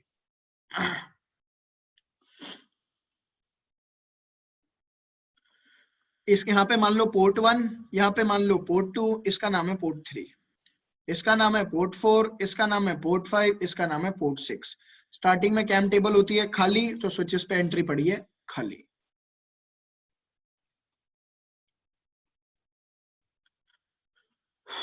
अब फिर से एक बात और चीज बोल रहा हूं कि मैं जो पूरा प्रोसेस समझाऊंगा उसको मैं एक ही बार रिपीट करूंगा, तो गलती से भी अगर आपका ध्यान गया इधर उधर तो ये कॉन्सेप्ट हो जाएगा मिस, ठीक है। और मैं दोबारा बताऊंगा नहीं, तो ध्यान से देख लेना इस चीज को। मान लो देखो कैम टेबल खाली है, किसी भी डिवाइस को, अभी तक ये सारे डिवाइसेस ऑफ पड़े हुए हैं, मैं कहता हूं अब मैंने इन सारे डिवाइसेस को कर दिया ऑन, स्विच हो गए ऑन, स्विच पे स्पैनिंग ट्री प्रोटोकॉल नहीं चल रहा है। अब इस पीसी 1 को, इस पीसी 2 को क्या करना है, डेटा फॉरवर्ड। लेकिन आप लोगों को पता है ना कि भाई कोई भी डिवाइस अगर डेटा फॉरवर्ड करना चाहता है तो उसको पहले आरएफ रिक्वेस्ट जनरेट करनी पड़ेगी। इसका आईपी एड्रेस हो गया 10.1, मैक एड्रेस मान लो ए, इसका आईपी एड्रेस हो गया 10.2 और मैक एड्रेस मान लो बी। तो पीसी 1 यहाँ पे क्या करेगा, आरएफ रिक्वेस्ट जनरेट करेगा, किसके लिए, पीसी 2 के लिए। सोर्स आईपी क्या होगी 10.1, डेस्टिनेशन आईपी 10.2, सोर्स मैक ए, डेस्टिनेशन मैक बी। ये पीसी 1 ने आरएफ रिक्वेस्ट जनरेट करके किसको भेज दी, स्विच 1 को, ठीक। जैसे ही स्विच 1 के पास से आरएफ रिक्वेस्ट आई, स्विच 1 देखेगा सोर्स मैक क्या लग के आया ए, तो अपने पोर्ट 1 पे वो एंट्री डाल देगा कि मैक एड्रेस ए है। क्लियर? अब स्विच देखेगा destination MAC, destination sorry ARP request में तो MAC address, destination MAC address broadcast होता है ना, तुम लोग भी बता नहीं रहे हो मेरे को। आरएफ रिक्वेस्ट में डेस्टिनेशन मैक एड्रेस तो ब्रॉडकास्ट होता है ना, बता दिया करो यार अगर मैं कुछ गलती कर रहा होता हूँ तो। देखो अब आरएफ रिक्वेस्ट में डेस्टिनेशन मैक क्या है, ब्रॉडकास्ट। तो स्विच 1 अपने सारे पोर्ट से ट्रैफिक को फॉरवर्ड करेगा, और किन से फॉरवर्ड करेगा, ट्रंक पोर्ट से। देखो भाई दो स्विचेस आपस में कनेक्टेड है तो ये पोर्ट तो ट्रंक ही होंगे ना, इसको मान लो T1, इसको मान लो T2, ट्रंक T1, ये होगा ट्रंक T2। अब जैसे ही स्विच 1 ने आर्प रिक्वेस्ट रिसीव करी तो मान लो दोनों ही ट्रंक पोर्ट से वो ट्रैफिक को करेगा ब्रॉडकास्ट, क्योंकि ब्रॉडकास्टेड पैकेट तो ट्रंक सारे पोर्ट से जाता है और ट्रंक पोर्ट से। स्विच 1 ने मान लो पहले आर्प रिक्वेस्ट भेजी T1 से, ठीक है, मान लो स्विच 1 ने पहले आर्प रिक्वेस्ट भेजी T1 से, किसको? स्विच 2 को। सारे पोर्ट से फॉरवर्ड होगी, यहां से गई आर्प रिक्वेस्ट। जैसे ही स्विच 2 ने आर्प रिक्वेस्ट रिसीव करी, स्विच 2 ने देखा उस पैकेट में सोर्स मैक क्या लिखा हुआ है, ए। तो स्विच 2 ने अपने मैक एड्रेस टेबल में एंट्री डाल दी कि कभी भी मुझे मैक एड्रेस ए पे डेटा फॉरवर्ड करना है तो मुझे तो पोर्ट 4 से डेटा फॉरवर्ड करना है। क्लियर? अब स्विच 2 ने देखा डेस्टिनेशन मैक क्या है, ब्रॉडकास्ट, तो स्विच ने देखा डेस्टिनेशन मैक ब्रॉडकास्ट है, ओके मैं अपने सारे पोर्ट से फॉरवर्ड कर देता हूं। इसको फॉरवर्ड कर दिया आर्प रिक्वेस्ट, PC2 को आर्प रिक्वेस्ट मिल गई, बस अब रुकना है यहाँ पे। अब स्विच 1 ने जो आर्प रिक्वेस्ट अपने T1 से भेजी है, तो एक बात बताओ वो आर्प रिक्वेस्ट T2 से भी तो भेजेगा, क्योंकि दोनों ही ट्रंक पोर्ट हैं और दोनों ही ट्रंक पोर्ट से आर्प रिक्वेस्ट जाएगी। अब स्विच 1 ने आर्प रिक्वेस्ट अपने T2 से भी भेज दी। स्विच 2 ने आर्प रिक्वेस्ट रिसीव करी। स्विच 2 ने जब आर्प रिक्वेस्ट रिसीव करी, स्विच 2 ने देखा सोर्स मैक क्या है, ए। अब स्विच 2 ये कहेगा भाई ये मैक एड्रेस तो मेरे पोर्ट 4 पे रीचेबल है, लेकिन सेम मैक एड्रेस से मेरे को डेटा रिसीव हुआ पोर्ट 5 पे, तो स्विच 2 ये मान लेगा कि वो जो मैक एड्रेस ए वाला डिवाइस है ना, जो पहले पोर्ट 4 पे कनेक्टेड था, अब पोर्ट 5 पे कनेक्ट हो गया है, इसलिए वहां से मैसेज आया मेरे पास। अब स्विच 2 क्या करेगा, इस एंट्री को यहां से हटा देगा और ये कहेगा क्या कि भाई मैक एड्रेस ए को अगर मुझे डेटा फॉरवर्ड करना है तो पोर्ट 5 से पॉइंट भेजेगा। समझ में आया? ये प्रॉब्लम हो गई। अब स्विच 2 क्या करेगा, स्विच 2 ने जब आर्प रिक्वेस्ट रिसीव करी तो स्विच 2 ने देखा डेस्टिनेशन मैक क्या, ब्रॉडकास्ट कर दिया। PC2 को ARP request, same ARP request फिर से मिल गई। लेकिन ध्यान से सुनना, जब भी कोई स्विच डेटा को रिसीव करता है और डेटा में का जो डेस्टिनेशन मैक है वो ब्रॉडकास्ट है, तो स्विच अपने सारे ट्रंक पोर्ट से फॉरवर्ड करेगा, मानते हो ना? तो अगर स्विच 2 ने वो आर्प रिक्वेस्ट अपने T2 से रिसीव करी है और डेस्टिनेशन मैक ब्रॉडकास्ट है, तो क्या वो T1 से वापस नहीं भेजेगा उस आर्प रिक्वेस्ट को? भेजेगा। अब स्विच 1 ने वो आर्प रिक्वेस्ट रिसीव करी, जो कि स्विच 2 ने घुमा के, देखो स्विच 2 ने स्विच 1 से आर्प रिक्वेस्ट रिसीव करी T2 से, क्योंकि डेस्टिनेशन मैक क्या था, ब्रॉडकास्ट, तो स्विच 2 वापस उसने T1 से बाहर भेज दिया अपने दूसरे ट्रंक पोर्ट से। अब स्विच 1 जब आर्प रिक्वेस्ट रिसीव करेगा, स्विच 1 ने देखा सोर्स मैक क्या है, ए। स्विच कहेगा कि यार ये मैक एड्रेस तो मेरे पोर्ट 1 पे रीचेबल है, क्योंकि ये मैक एड्रेस मुझे अब रिसीव, क्योंकि ये मेरे को डेटा अभी रिसीव हुआ है, तो मतलब ए मैक एड्रेस वाला डिवाइस लगता है पोर्ट 1 से शिफ्ट होके कहां शिफ्ट हो गया है, पोर्ट 2 पे। तुम देख रहे हो पूरी मैक एड्रेस टेबल गड़बड़ा गई। अब स्विच 2 क्या कहे, स्विच 1 क्या देखेगा, डेस्टिनेशन मैक क्या, ब्रॉडकास्ट। स्विच 1 क्या करेगा, अपने सारे पोर्ट से फिर से ब्रॉडकास्ट कर देगा, तो मतलब वापस आर्प रिक्वेस्ट यहाँ पे घूम के चली गई। स्विच 2 रिसीव करेगा डेस्टिनेशन मैक क्या, ब्रॉडकास्ट, स्विच 2 वापस भेज देगा। मतलब एक आर्प रिक्वेस्ट जो PC1 ने जनरेट करी थी वो दो स्विचेस के बीच में गोल गोल घूम रही है, इसको हम बोलते हैं लूप फॉर्म होना। लूप का मतलब क्या भाई, गोल गोल डेटा घूम रहा है। देख लो अब स्विच 1 और स्विच 2 के बीच में बार बार वो आर्प रिक्वेस्ट गोल गोल घूम रही है, ठीक। और साथ के साथ मैक एड्रेस टेबल की एंट्री देखो वो गड़बड़ा चुकी है। अब ध्यान से सुनना, अब क्योंकि PC2 को आर्प रिक्वेस्ट तो मिली गई थी ना, अब वो जनरेट करेगा आर्प रिप्लाई। आर्प रिप्लाई में सोर्स आईपी क्या आई, 10.2, destination IP 10.1, source MAC B, destination MAC A. ARP reply PC2 ने किसको दी, स्विच 2 को। स्विच 2 को जब आर्प रिप्लाई मिली, स्विच 2 ने देखा डेस्टिनेशन मैक क्या है, ए। स्विच 2 ने अपनी कैम टेबल देखी, कैम टेबल कहती है कि पोर्ट 5 से बाहर भेज दो भाई डेटा को। लो भाई पोर्ट 5 से बाहर भेज दिया। स्विच 1 ने डेटा रिसीव करा, स्विच 1 ने देखा डेस्टिनेशन मैक क्या है, ए। स्विच 1 देखेगा अपनी कैम टेबल, मेरी कैम टेबल क्या कहती है, पोर्ट 2 से बाहर भेज दो, पोर्ट 2 से बाहर। मतलब जो आर्प रिप्लाई PC2 ने जनरेट करी थी वो स्विच 1 और स्विच 2 के बीच में बार बार घूमती रहेगी। अब स्विच 2 रिसीव करेगा इस डेटा को, फिर से जो स्विच 1 ने भेजा स्विच 2 को, आर्प सोर्स में डेस्टिनेशन मैक क्या, ए। स्विच 2 ने अपनी कैम टेबल देखी, फिर से बाहर भेज देगा। स्विच 1 ने रिसीव करा सेम पैकेट को, डेस्टिनेशन मैक क्या है, ए। स्विच 1 ने अपनी कैम टेबल देखी, फिर से यहाँ पे भेज दिया। मतलब आर्प रिक्वेस्ट और आर्प रिप्लाई लूप में गोल गोल घूम रही है। ना PC1 को आर्प रिप्लाई अभी तक मिला, और मैक एड्रेस टेबल में जो तुम एंट्री देख रहे हो वो तो बिल्कुल गड़बड़ा चुकी है। समझ में आया? तो अब देख लो हुआ क्या, जब सेम मैक एड्रेस स्विच को अलग अलग पोर्ट पे मिला। देखो पहले पोर्ट 4 पे मैक एड्रेस मिला था ए वाला, फिर पोर्ट 5 पे मिला। स्विच 1 को पहले मैक एड्रेस ए पोर्ट 1 पे मिला था, फिर पोर्ट 2 पे उसने एंट्री डाल दी। तो जब सेम मैक एड्रेस अलग अलग पोर्ट पे तुम्हें दिखे तो टेक्निकली उसको बोला जाता है मैक फ्लैपिंग। और कभी भी अगर आप किसी स्विच की मैक एड्रेस टेबल देखो और वहां पे सेम मैक एड्रेस स्विच के अलग अलग पोर्ट पे बार बार आपको दिख रहा है तो इसका मतलब स्विच पे फॉर्म हो चुके हैं लूप। समझ में आया? नलिनी मैम, यहां तक कोई डाउट है आपको? No sir. दीपक, कोई doubt? No sir. Rehan Khan?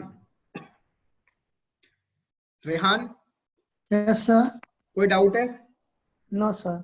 पक्का? फिर नेट ये सर आपने पढ़ाया हुआ है सर सीसीएनए में ये। हाँ हाँ, बढ़िया है। अब भाई जब बेसिक से तो बताऊंगा ना, ये तो एमए वाली चीजें हैं, मुझे पता है, बताना तो पड़ेगा ही, वही बताऊंगा। अब देखो, मैक फ्लैपिंग हो गई, लूप फॉर्म हो गया। तुम कहोगे सर लूप फॉर्म होने से प्रॉब्लम क्या है? प्रॉब्लम ये होगी सबसे बड़ी कि PC1 को आर्क रिप्लाई नहीं मिला। जब आर्क रिप्लाई नहीं मिला तो डेटा की फॉरवर्डिंग होगी नहीं। अब सुनते जाओ।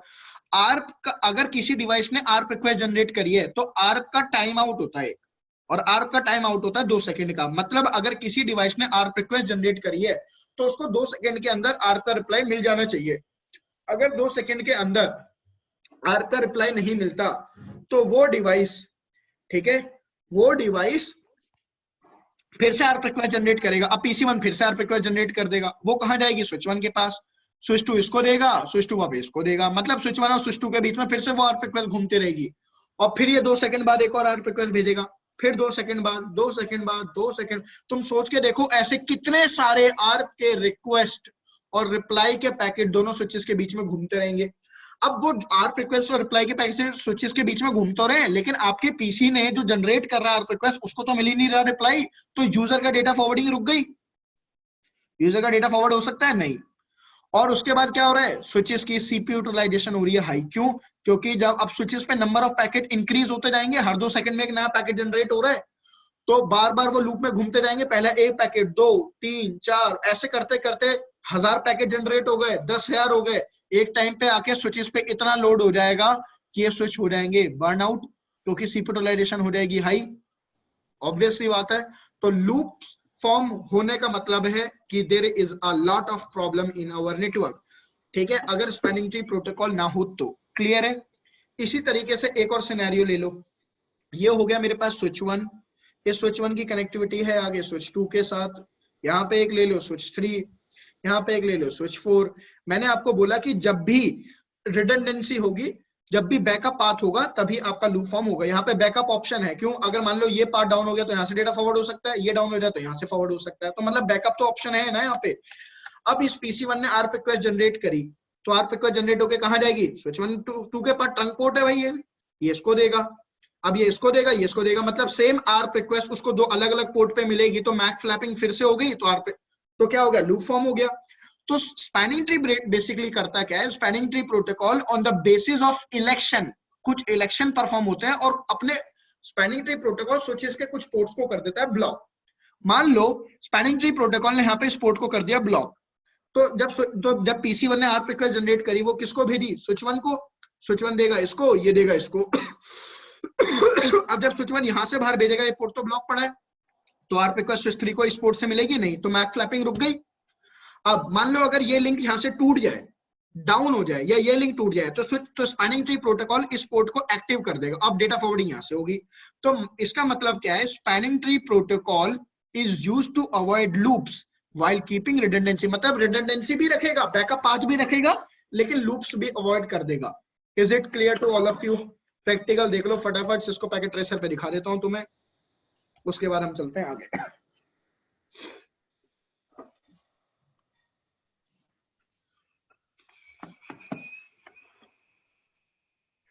रेहान खान, शादी कब कर रहे हो तुम? सर 5 साल बाद। 5 साल? कितने उम्र के हो गए हो? सर अभी तो मेरे 25 चल रही है। भाई साहब 25-30 में करोगे? घर वाले तो सर हमारे 28-29 में करते हैं हम। रेहान यार सच में यार, अब तुम इतनी सारी लड़कियां हैं, वो मतलब 5 साल कब तक इंतजार करेंगी तुम्हारा? सर हमारा पठान में सर शादी होती है 28-29 पे। अच्छा, मतलब तुम लड़कियों को और 5 साल वेट करवाओगे? सर घर वाले जितना दिन वेट करो। अरे तो तुम भाग के कर लो। सर कोई मिले तो। अच्छा, मतलब शादी करनी है लौंडे कर देना। अपनी मम्मी का नंबर दो, मैं बोलता हूँ आंटी इसको फिर शादी करनी है लड़की को। क्या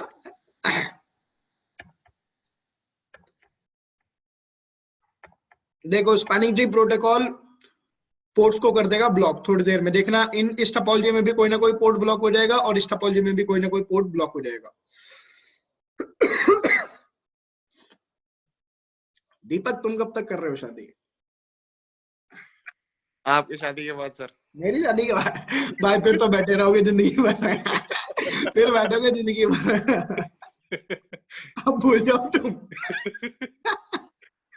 अच्छा ये देखो, यहाँ पे ये स्पैनिंग ट्री प्रोटोकॉल ने इस पोर्ट को कर दिया ब्लॉक, यहाँ पे स्पैनिंग ट्री प्रोटोकॉल ने इस पोर्ट को कर दिया ब्लॉक। तो it's clear, spanning tree protocol port को ब्लॉक कर देता है। अब तुम्हें मैक फ्लैपिंग दिखा भी देता हूँ। तो इसके लिए मैक फ्लैपिंग दिखाने के लिए सारे स्विचेस से पहले स्पैनिंग ट्री प्रोटोकॉल हटा देता हूँ। इस स्विच पे चलते हैं, स्पैनिंग ट्री प्रोटोकॉल हटा देता हूँ। कमांड कैसे है स्पैनिंग ट्री प्रोटोकॉल हटाने की, सीसी ने पढ़ के आया हो तो तुम भी पता होनी चाहिए। कॉन्फ़िगरेशन मोड में आओ, no spanning tree VLAN 1। By default switches स्विचेस पे VLAN 1 ही होगा, तो VLAN 1 के लिए स्पैनिंग ट्री मैंने कर दिया बंद। देखो मैंने इस स्विच से स्पैनिंग ट्री हटा दिया तो इसने अपना पोर्ट ब्लॉक कर लिया। इससे आओ इसका भी यही काम करते हैं। आओ सिखाऊं तुम्हें प्यार का फंडा। नो स्पैनिंग ट्री VLAN 1, इससे स्पैनिंग ट्री हटाया तो भाई इसने अपना पोर्ट ब्लॉक कर लिया। नो स्पैनिंग ट्री VLAN 1, ओ VLAN 1 हटा दिया तो अब इसने अपना पोर्ट ब्लॉक कर लिया। देखो सब स्वाद ले रहे हैं। नो स्पैनिंग ट्री VLAN 1, सारे स्विचेस से स्पैनिंग ट्री प्रोटोकॉल हटा दिया मैंने, चारों के चारों स्विचेस से। अब दो स्विच लेते हैं, इनको कनेक्ट करते हैं, दो पीसीज, और इनको पिंग करा के देखते हैं। भाई जब ARP रिक्वेस्ट रिजॉल्व नहीं होगी तो पिंग तो हो गई नहीं, और फिर हम देखेंगे मैप फ्लैपिंग सच में होती है क्या। अब इन पीसीज को लेते हैं IP address. Without IP address you can't ping them. हाँ आईपी एड्रेस ले लो 10.0.0.1,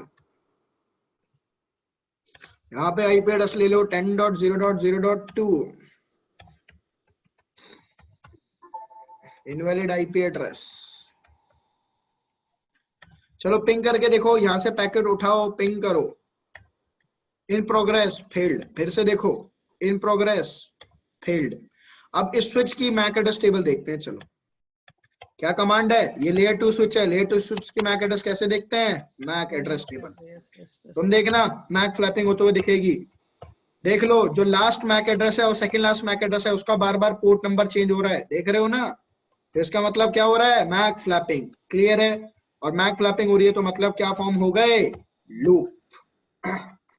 ठीक है चलो वापस आ जाओ अपने प्रैक्टिकल।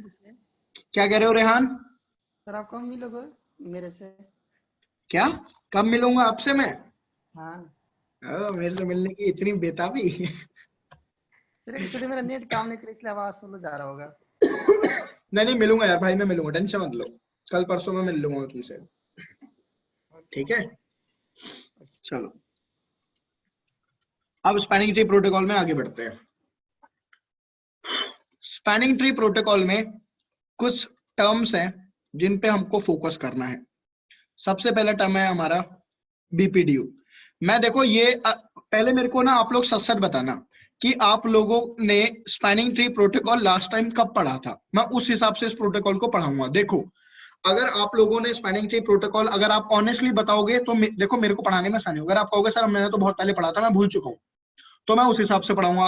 अगर आप तीनों ये कह दोगे नहीं सर हमें तो अच्छे से पता है स्पैनिंग ट्री प्रोटोकॉल सीसीएनए वाला, तो फिर मैं उस हिसाब से पढ़ाऊंगा। फिर मैं बिल्कुल ज्यादा स्क्रैच में ना जाके थोड़ा सा बिल्कुल स्क्रैच में नहीं जाऊंगा, नहीं तो अभी मेरे को बिल्कुल स्क्रैच में जाना पड़ेगा। हाँ भाई बस अपना अपना मत दे दो। दीपक जी आप अपना मत दो पहले। सर मेरे को ध्यान नहीं है, कतई ध्यान नहीं है। नहीं बस तुमने तो पहले लुटिया डुबो दी, बाकी दोनों से पूछने की जरूरत ही क्या है। कोई जरूरत ही नहीं है, खेल ही खत्म हो गया। एक ने बोल दिया बाकी दो पूछो मत पूछो।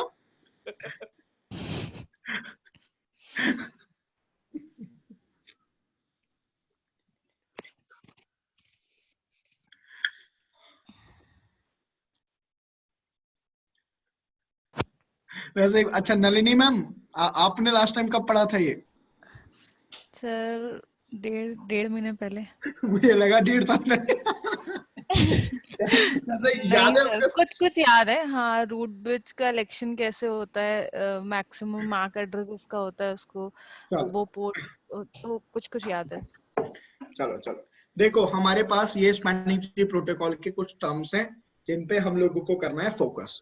BPDU, root bridge, designated port, non designated port. Non designated port दो तरीके के होते हैं, एक होता है रूट पोर्ट, एक होता है ब्लॉक पोर्ट। तो हमें इन सारे टर्म्स पे फोकस करना है, ठीक है। सबसे पहले बात करते हैं कि बीपीडीयू होता क्या है, ठीक है। देखो, BPDU stands for bridge protocol data unit. अब ब्रिज, ये बीपीडीयू होते क्या है, देखो बीपीडीयू आर मैसेजेस। अब ये कैसे मैसेजेस होते हैं, ये आपके ऐसे मैसेजेस हैं जिनके अंदर स्विचेस की डिटेल इंफॉर्मेशन होती है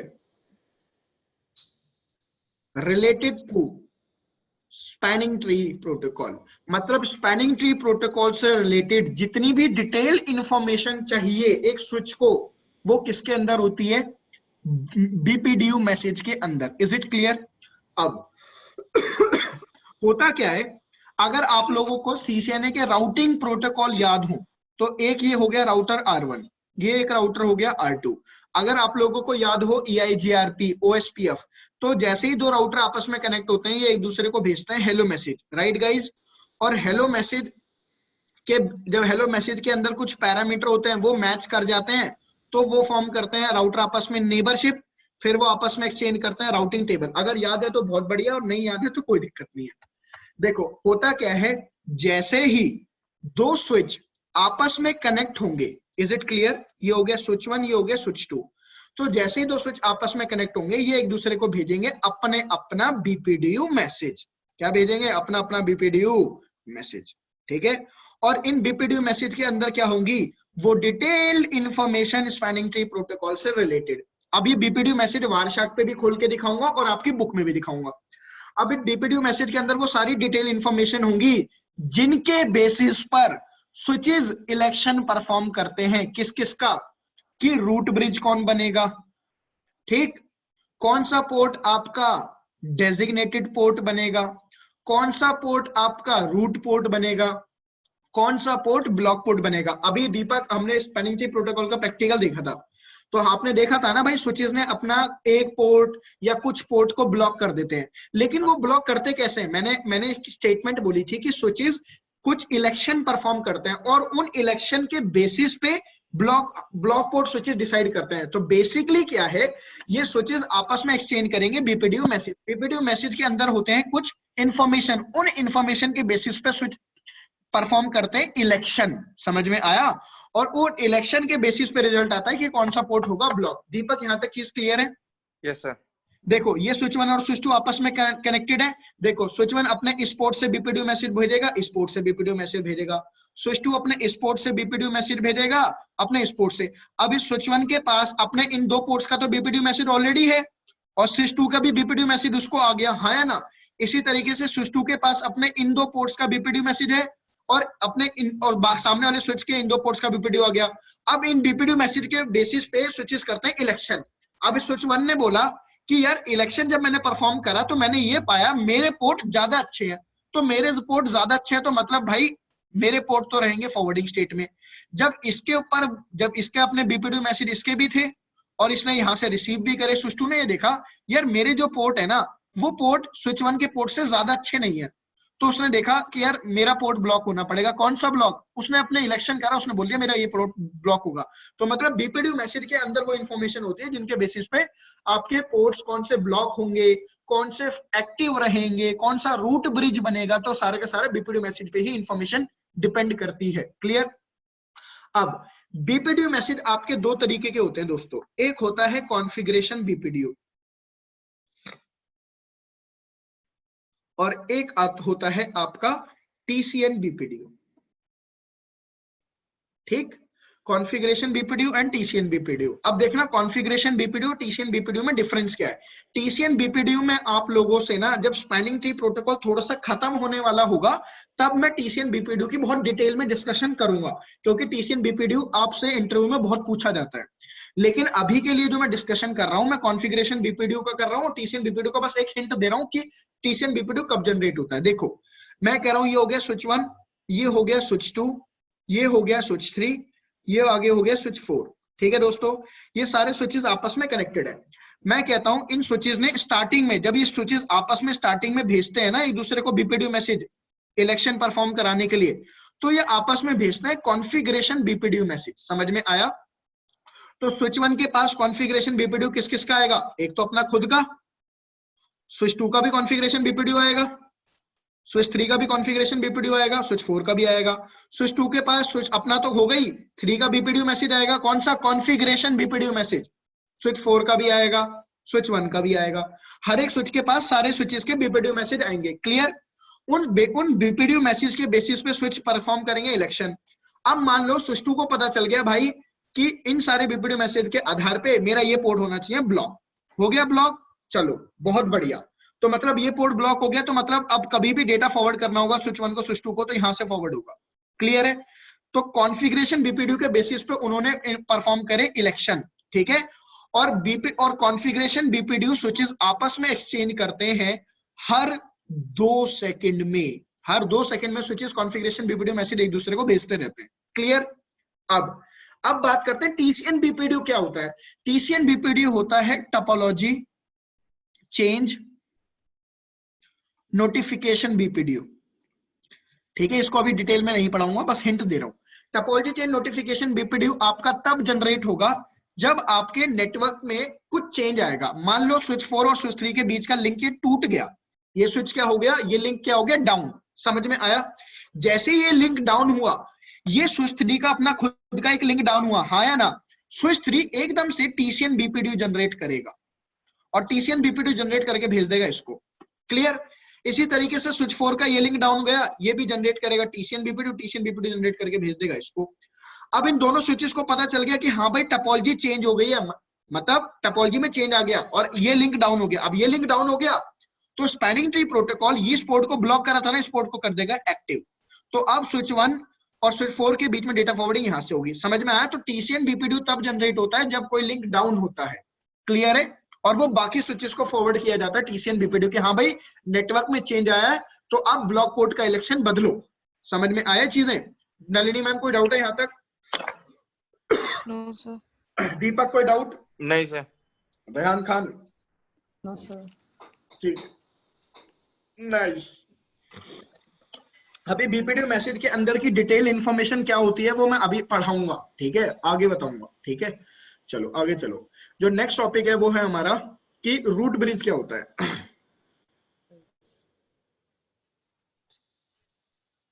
अब रूट ब्रिज हमारा होता है बॉस इन स्विचेस। 4 स्विच है, चारों स्विच आपस में बीपीडीयू मैसेज एक्सचेंज करेंगे। तो बीपीडीयू मैसेज एक्सचेंज करने के बाद वो चारों स्विचेस सबसे पहले करते हैं आपस में रूट ब्रिज का इलेक्शन। रूट ब्रिज का इलेक्शन होने का मतलब है वो स्विच हो जाएगा बॉस, मतलब बाकी सारे स्विच उस बॉस के हिसाब से चलेंगे। समझ में आया? Root bridge is just like central reference point in switches. ठीक है, जिसके अकॉर्डिंग बाकी सारे स्विच काम करते हैं। अब रूट ब्रिज का इलेक्शन कैसे होता है वो देखो।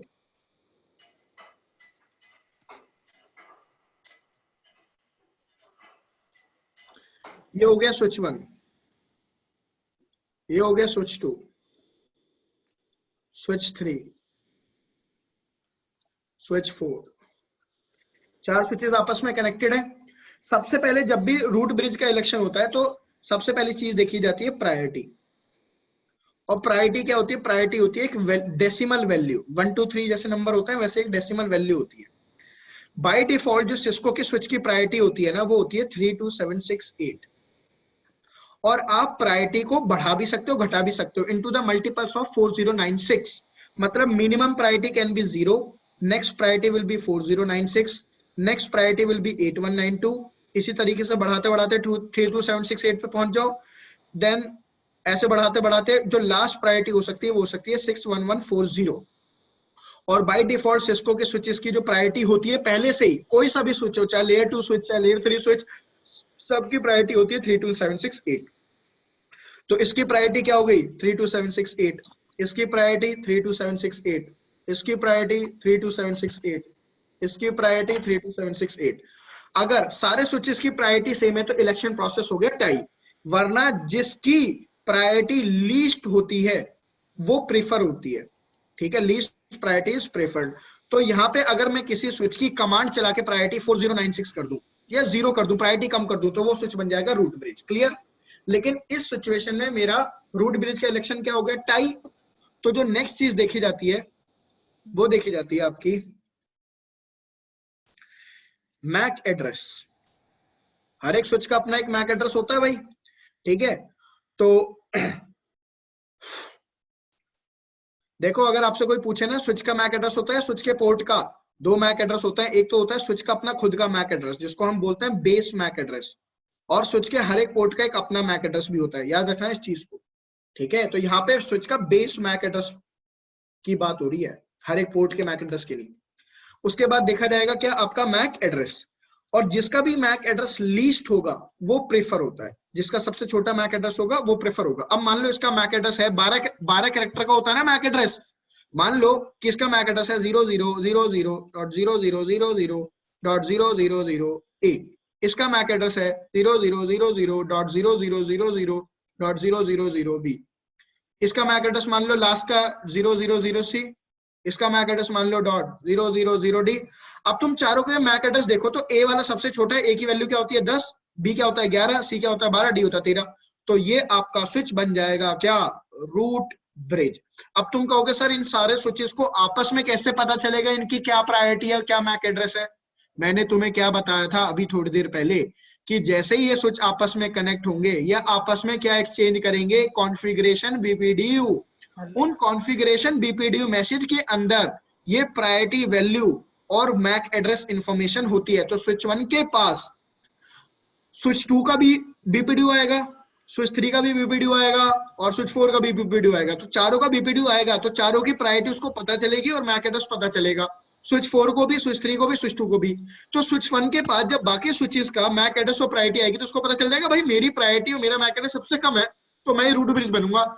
बाकी सारे स्विच क्या हो जाएंगे non root bridge. Nalini ma'am कोई डाउट यहां तक?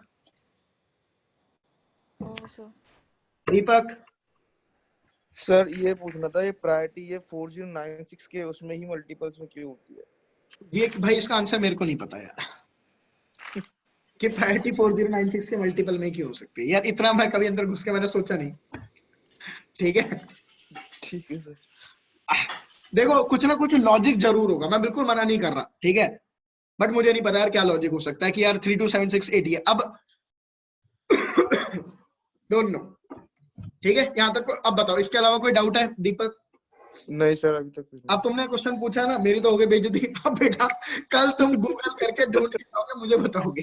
ठीक है, तुम क्या सोच रहे हो मेरी बेइज्जती करके बच जाओगे तुम? अब बेटा कल तुम ढूंढ के लाओगे तीनों के तीनों। सबसे बड़ी रिस्पॉन्सिबिलिटी तुम्हारी है, बाकी फिर नलिनी मैम और रेहान तुम्हारी। ठीक है, तुम कल मेरे को खुद बताओगे कि भाई क्या रीजन है इसका। ठीक है सर ट्राई करूंगा, देखूंगा। नहीं ट्राई नहीं करोगे, देखो गूगल करोगे ना मिलेगा आंसर, पक्की बात बता रहा हूं मैं। और कुछ ना कुछ लॉजिक होगा इसके पीछे, मैं बिल्कुल मना नहीं कर रहा हूँ। ठीक है, लेकिन क्या है वो मुझे नहीं पता, लेकिन अब तुम ढूंढ के लाओगे। अब कल बताओगे तुम तीनों मुझे। ठीक है सर। अब अगली बार दीपक आएगा मैं सब क्वेश्चन पूछने से पहले सोचूंगा। चलो अच्छा लगा मुझे। अच्छा चलो यहां तक चीजें हो गई। अब देखो होता क्या है, स्पैनिंग ट्री प्रोटोकॉल में हर एक स्विच का एक यूनिक नाम होता है, यूनिक आईडी होती है या ठीक है, हर एक स्विच का एक यूनिक नाम होता है। और वो नाम बनता कैसे है, उस नाम को हम बेसिकली बोलते हैं ब्रिज आईडी। ठीक, और ब्रिज आईडी बनती कैसे? ब्रिज आईडी बनती है with the help of priority number and with the help of MAC address. अब प्रायोरिटी नंबर भी दो चीजों से मिलके बनी है, एक होती है प्रायोरिटी नंबर प्लस वीएलएन आईडी, फिर मैक एड्रेस। कोई किचन में काम कर रहा है क्या? मुझे चिमटों की आवाज आ रही है। ये नलिनी मैम आप तो नहीं हो? सर कैसे मैं काम करके पढ़ाई कैसे कर सकती हूँ? वैसे भी मेरा नहीं। माइक ऑफ है। अच्छा, पता नहीं, मेरे को चिमटों चिमटों की आवाज आ रही है। मैंने कहा गृहस्थ जीवन हाँ तो सर, लड़के भी चिमटे चिमटे चला सकते हैं, लड़कियां थोड़ी चलाती हैं। नहीं नहीं मैम, गृहस्थ जीवन इस वक्त आपका ही है ना। चल, तो देखो ये ब्रिज आईडी क्या है। ब्रिज आईडी एक स्विच का यूनिक नेम है, ठीक है। वो कैसे बना है? Priority number plus VLAN ID plus MAC address. तो देखो इस वक्त मैं कह रहा हूँ सारे स्विचेस पे चल रही है वीलन 1। तो हर एक अगर मेरे को स्विच 1 की बात करनी होगी तो स्विच 1 की यूनिक आइडेंटिटी क्या हो गई, उसकी ब्रिज आईडी क्या हो गई? प्रायोरिटी नंबर बाय डिफॉल्ट क्या होता है? 32768। वीलन आईडी का मतलब कौन सी वीलन के लिए वो इलेक्शन कर रहे हैं रूट ब्रिज का, और मैक एड्रेस क्या हो गया भाई? मैक एड्रेस ये था। तो बेसिकली प्रायोरिटी नंबर हो गया 32769, मैक एड्रेस क्या हो गया ये। तो इसका मतलब कि स्पैनिंग ट्री प्रोटोकॉल में रूट ब्रिज का इलेक्शन होता है on the basis of bridge ID, और जिस भी स्विच की लीस्ट ब्रिज आईडी होती है, छोटी ब्रिज आईडी होती है, वो बन जाता है मेरा रूट ब्रिज। क्लियर है भाई? इसका प्रैक्टिकली आप देख लो। इसका प्रैक्टिकल दिखाने के लिए आप लोगों को लेके चलते हैं वेब IOU पे। डायग्राम पे आओ। तो ये आपकी ओवरऑल टोपोलॉजी है।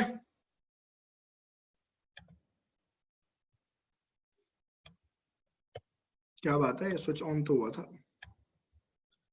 रुको जरा, इन सारे स्विचेस का CLI बंद करो। इस स्विच पे सिंगल क्लिक करो। No, yes. क्या टाइम हो गया? 8:30। सर कुछ कहना चाहते हो रेहान खान? क्या सर? मैं कह रहा हूँ कुछ कहना चाहते हो क्या? मैं काम कर रहा था सर, हलवा बना रहा था। रेहान, जब भी तुम कुछ बोलते हो ना तुम्हारी आवाज जरूर लैग करती है, तो कुछ समझ नहीं आता, और बड़ी सही होती है, फनी होती है। सर एक्चुअली नेट काम नहीं करता ना मेरा यहाँ पे, इसलिए। अच्छा, चलो कोई नहीं यार। स्विच 2 पे हमने नाम दे दिया, स्विच 2 का। अब आ जाओ स्विच 3 पे, इसका भी नामकरण कर दो एक बार। सर आज पक्का 10 बजे तक पढ़ाओगे? और क्या? क्या हो गया, पढ़ाई से जी मत चुराओ अब तुम। तुम्हारा ये पढ़ने का टाइम है दीपक, जॉब लेनी है 4 महीने बाद, 5 महीने बाद, आखिरी शाम है। Yes sir. सर कल क्लास है? बिल्कुल है मैम। तो फिर मैंने आज आज इतना लंबा सेशन? कोई बात मैम नहीं। थोड़ा सा मैम हो गया था इस हफ्ते में। मैम देखो 2 बार क्लास नहीं हुई, तो मेरे को भी थोड़ा सा लग रहा है कि यार क्लास नहीं हुई यार, कर ले लेते हैं। और सैटरडे नहीं संडे? संडे भी हो गया मैम, और मंडे भी हो गया, ट्यूसडे भी हो गया, वेडनेसडे भी, थर्सडे भी। अच्छा, मतलब तो ये तो अच्छी बात है, मैं पढ़ा रहा हूँ यार। स्विचिंग खत्म हो जाएगी फिर तो नेक्स्ट वीक तक, इतनी लंबी क्लास में क्या मैम? फिर तो स्विचिंग खत्म हो जानी चाहिए आई थिंक। जी मैम, वो खत्म फिर। हाँ, प्रोबेबली आप एक्सपेक्ट करो कि हाँ शायद 8 या 9 तारीख तक आपका स्विचिंग खत्म हो जाएगा। ओके।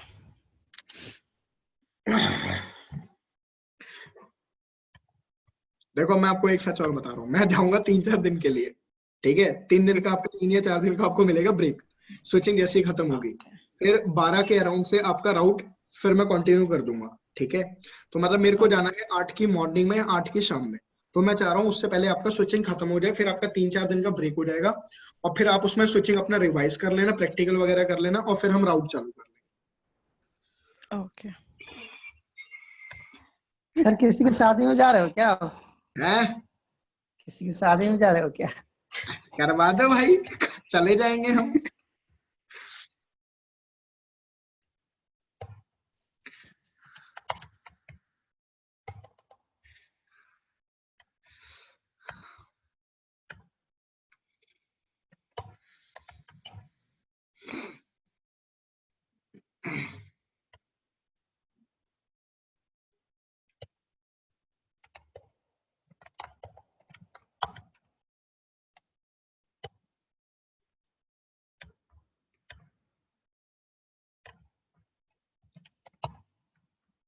सर आप कब कर रहे हो शादी? मैं कहता रहा हूँ आप बस इंतजार ही करो। ऐसा कुछ नसीब में नहीं है अपने। तुम परेशान होके खुद ही कहोगे सर आपने तो करनी नहीं है, मैं ही कर लेता हूँ, आप ही आ जाना। सर आपका एज कितना हो गया? मेरी मेरी मैं अभी तो कच्ची गली हूँ यार। अभी तो मैं स्वीट 16 हूँ। चलो पढ़ लेते हैं। देखो स्विच 1, स्विच 2, स्विच 3, स्विच 4, ठीक है। अभी सारे स्विचेस पे VLAN 1 ही चल रही है, तो एक काम करते हैं, मैं कमांड चलाता हूँ show spanning tree, do show spanning tree. इन सारे स्विचेस के बीच में रूट ब्रिज का इलेक्शन तो पक्का हुआ होगा ना। तो देखो जब मैंने स्विच 1 पे कमांड चलाई डू शो स्पैनिंग ट्री, तो यहाँ पे क्या कह रहा है, रूट आईडी। रूट आईडी का मतलब होता है वो स्विच जो कि रूट ब्रिज है उसकी इंफॉर्मेशन होगी। तो कह रहा है जो रूट ब्रिज है उसकी प्रायोरिटी है 32769 और जो रूट ब्रिज है उसका मैक एड्रेस है ये, ठीक। और यहाँ पे लिखा रहा है दिस ब्रिज इज रूट, तो इसका मतलब स्विच 1 ही रूट ब्रिज बना हुआ है इन चारों स्विचेस में। और वो कह रहा है ब्रिज आईडी, ब्रिज आईडी का मतलब होता है अपनी खुद की इंफॉर्मेशन, तो उसकी क्योंकि ये खुद ही रूट ब्रिज है तो प्रायोरिटी और मैक एड्रेस सेम होगा कि नहीं होगा। चलो अब स्विच 2 पे आओ जरा। इस स्विच 2 पे आके देखो, जब इस स्विच 2 पे आके हम ये कमांड चलाते हैं डू शो स्पैनिंग ट्री, ठीक है, तो ये स्विच क्या कहता है, स्विच टू कह रहा है जो रूट ब्रिज है उसकी प्रायोरिटी ये है और उसका मैक एड्रेस ये है 0100, और ये कह रहा है ब्रिज आईडी, ब्रिज आईडी की मेरी इन्फॉर्मेशन क्या है, मेरी इन्फॉर्मेशन है प्रायोरिटी 32769 और मेरा मैक एड्रेस है 0200। क्लियर है। तो इसका मतलब रूट ब्रिज का इलेक्शन, अगर मैं प्रायोरिटी के बेसिस पे देखूं तो प्रायोरिटी तो टाई हो रखी है दोनों की, लेकिन इसका मैक एड्रेस छोटा है इसके मैक एड्रेस से, इसलिए रूट ब्रिज बना हुआ है। और तुम देख लो प्रायोरिटी दो चीज से मिलके बनी है, VLAN ID plus priority number. अब तो स्विच 1 रूट ब्रिज क्यों बना है, देखो इसकी भी प्रायोरिटी 32769, इसकी भी प्रायोरिटी 32769, और जब मैं स्विच 3 का भी ओपन करके दिखाऊंगा ना आपको तो प्रायोरिटी सबकी सेम होंगी। इसका मैक एड्रेस क्या है 0010, इसका मैक एड्रेस क्या है 0020, इसका 0030, इसका 0040, तो लीस्ट मैक एड्रेस इसका हुआ कि नहीं हुआ, इसलिए ये वाला रूट ब्रिज बन गया। समझ में आया। और बाकी सारे क्या कहे जाएंगे, technically non root bridge. Clear. और ये सारी इंफॉर्मेशन है एक दूसरे स्विचेस को कैसे मिली होगी, इन बीपीडीयू मैसेज। कौन सा BPDU message, config BPDU message. Next thing, अब बात करते हैं हमारी तीसरी टर्मिनोलॉजी का। तीसरा टर्म हमारा कहता है designated port.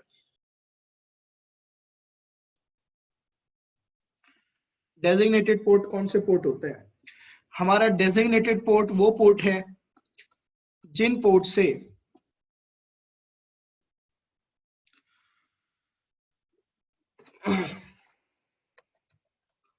ports through which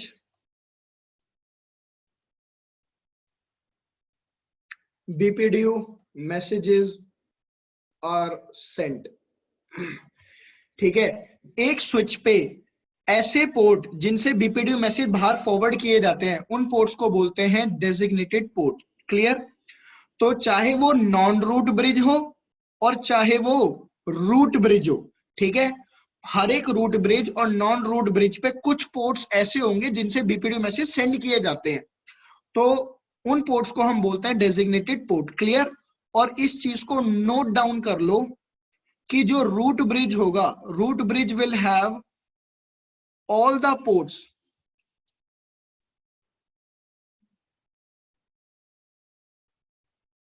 as designated port. मतलब जो रूट ब्रिज होगा ना, जो स्विच रूट ब्रिज बना होगा उसके सारे के सारे पोर्ट क्या होंगे, designated port. Is it clear.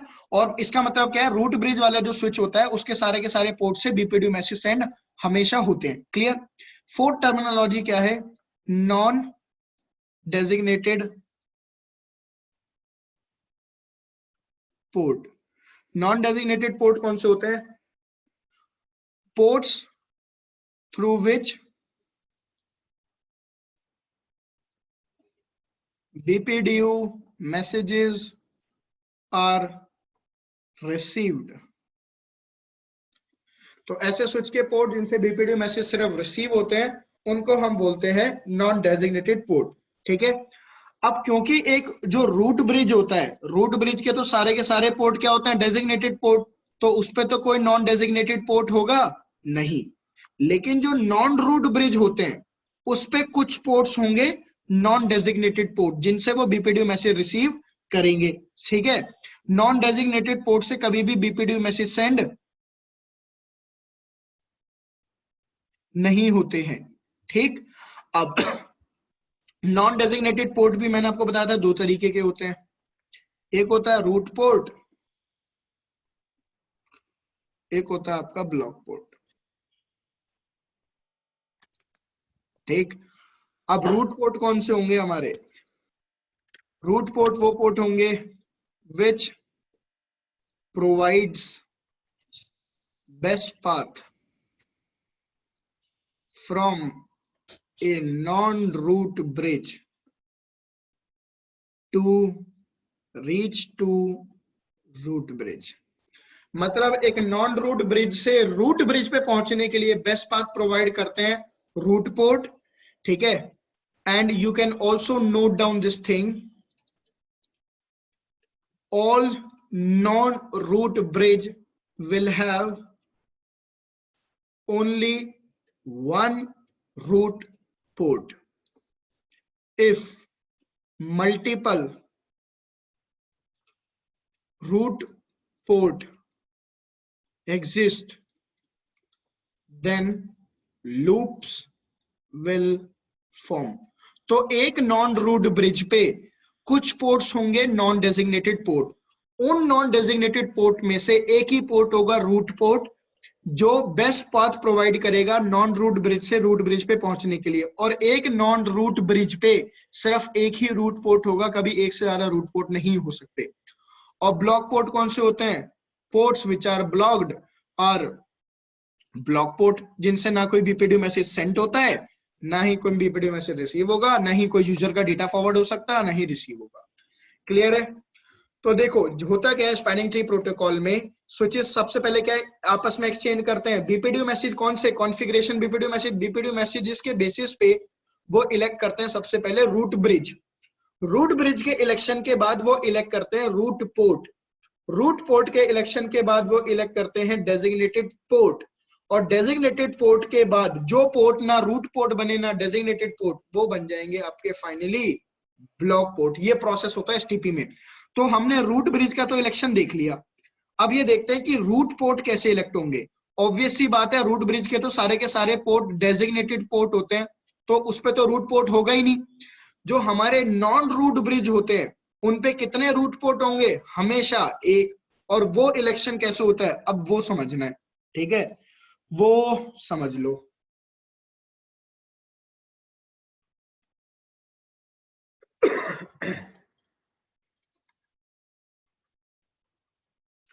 अच्छा एक काम कर रहा हूं, रूट पोर्ट का इलेक्शन समझ लो बस, ठीक है। आज के लिए छोड़ दूंगा, लेकिन कल की क्लास में फिर 10 बजे तक पढ़ाऊंगा, पहले ही बता देता हूं।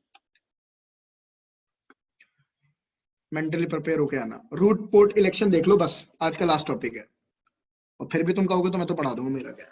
रूट पोर्ट इलेक्शन कैसे होगा देखो जरा। ये हो गया स्विच 1, ये हो गया स्विच 2, ये हो गया स्विच 3, ये हो गया स्विच 4। डन। ये मान लो ये बन गया रूट ब्रिज, क्योंकि इसकी ब्रिज आईडी छोटी थी, इसका प्रायोरिटी सबकी 32769 ही है, ठीक है। और इसका मैक एड्रेस OA है, इसका मैक एड्रेस है OB, इसका मैक एड्रेस है OC, इसका है। तो ये तो रूट ब्रिज है। रूट ब्रिज के तो सारे के सारे पोर्ट डेजिग्नेटेड पोर्ट ही होते हैं। ये तो मैं आपको लिख के दे रहा हूँ, ठीक है, नोट डाउन कर लो इस चीज को। और बाकी रूट पोर्ट के बाद मैं डेजिग्नेटेड पोर्ट का इलेक्शन भी बताऊंगा, तो जब इलेक्शन करवाऊंगा ना तब भी तुम देखना ये पोर्ट डेजिग्नेटेड पोर्ट ही बन के आएंगे, ठीक है। अब ये सारे स्विचेस क्या हो गए? स्विच 2, स्विच 3, स्विच 4, ये हो गए नॉन रूट ब्रिज। और नॉन रूट ब्रिज पे हमेशा एक ही पोर्ट ऐसा होता है जो कि क्या होता है? रूट पोर्ट, ठीक है। तो मतलब रूट पोर्ट ऐसा पोर्ट होता है जो कि रूट ब्रिज पे पहुंचने के लिए बेस्ट पाथ प्रोवाइड करेगा। मतलब स्विच 2 का या तो ये पोर्ट बनेगा रूट पोर्ट या ये पोर्ट। अब इन दोनों में से कौन सा पोर्ट बेस्ट पाथ प्रोवाइड कर रहा है रूट ब्रिज पे जाने के लिए, वो बन जाएगा root port. Same goes to switch 3, same for switch 4। Is it clear? तो रूट पोर्ट के इलेक्शन में सबसे पहली चीज क्या देखी जाती है? कॉस्ट। कॉस्ट किस पे डिपेंड करती है? बैंडविड्थ पे, ठीक। अब कॉस्ट की प्री डिफाइंड वैल्यूज है। अगर मान लो आपका 100 Mbps का लिंक है, तो इसकी कॉस्ट होती है 19, पहले से ही डिफाइंड है। अगर आपका 10 Mbps का लिंक है तो इसकी कॉस्ट होगी 100। अगर आपका 10 गिग का लिंक है तो इसकी कॉस्ट आपकी होगी शायद 4 है, कंफर्म कर लेंगे। जो 2 गिग का लिंक है उसकी कॉस्ट होती है आपकी 10। तो इस तरीके से वैल्यू पहले से ही प्री डिफाइंड है। अब मैं मान लेता हूं सारे के सारे हैं मेरे fast Ethernet link. Fast Ethernet link का मतलब क्या है, मैक्सिमम स्पीड कितनी हो गई 100 Mbps। तो 100 Mbps होने का मतलब क्या है, सारे लिंक की कॉस्ट कितनी हो गई 19 19 19 19। ठीक है, अब देखो स्विच 2 को इस पोर्ट से टोटल कॉस्ट कितनी पड़ रही है रूट ब्रिज पे जाने के लिए 19, और यहां से टोटल कॉस्ट कितनी पड़ रही है रूट ब्रिज पे जाने के लिए 57। भाई 19 प्लस 19 प्लस 19, तो कहां से कम कॉस्ट पड़ रही है, इस वाले पोर्ट से ना। तो स्विच 2 के लिए ये वाला पोर्ट आपका क्या बन गया, रूट पोर्ट। तो इस नॉन रूट ब्रिज के लिए रूट पोर्ट कलेक्शन हो गया। अब स्विच 4 के लिए देखो, यहां से टोटल कॉस्ट कितनी पड़ेगी रूट ब्रिज पे जाने के लिए 19, और इस पोर्ट से टोटल कॉस्ट कितनी पड़ेगी 57। तो कौन सा रूट पोर्ट बन गया, ये वाला। तो मतलब स्विच 4 के लिए ये क्या हो गया, रूट पोर्ट। अब स्विच 3 के लिए बात करते हैं। स्विच 3 के लिए इस पोर्ट से टोटल कॉस्ट कितनी पड़ेगी 38। भाई 19 इसकी 19 इसकी, यहां से कितनी पड़ेगी 38, 19 इसकी 19 इसकी। तो इलेक्शन प्रोसेस टाई हो गया ना। तो जब इलेक्शन प्रोसेस टाई हो गया तो इस केस में अब आपका सेकंड चीज देखी जाएगी। सेकंड चीज होती है लोएस्ट नेबर ब्रिज आईडी। ठीक है, लोएस्ट नेबर ब्रिज आईडी। अब स्विच 3 के लिए देखो, स्विच 3 के लिए दोनों में से कौन सा पोर्ट रूट पोर्ट बनेगा, इस स्विच ये जो, अब वो देखेगा अपने नेबर की ब्रिज आईडी। अब इस स्विच की ब्रिज आईडी क्या है 32769 प्लस ओडी। इस स्विच की ब्रिज आईडी क्या है 32769 प्लस ओबी। किसकी ब्रिज आईडी छोटी, भाई ओडी से ओबी छोटा है, तो ये वाला पोर्ट बन जाएगा रूट पोर्ट। समझ में आया। लेकिन अगर मैं आप लोगों को ये बोल दूं कि स्विच 3 और स्विच 2 के बीच में मल्टीपल लिंक है, एक और लिंक मान लो, अब कौन सा रूट पोर्ट बनेगा, ये वाला या ये वाला। अब रूट पोर्ट तो एक ही होता है ना हर एक नॉन रूट ब्रिज पे। तो ये अब यहाँ पे इलेक्शन प्रोसेस फिर से टाई हो गया स्विच 3 के लिए। नेक्स्ट चीज कौन सी देखी जाएगी आपकी,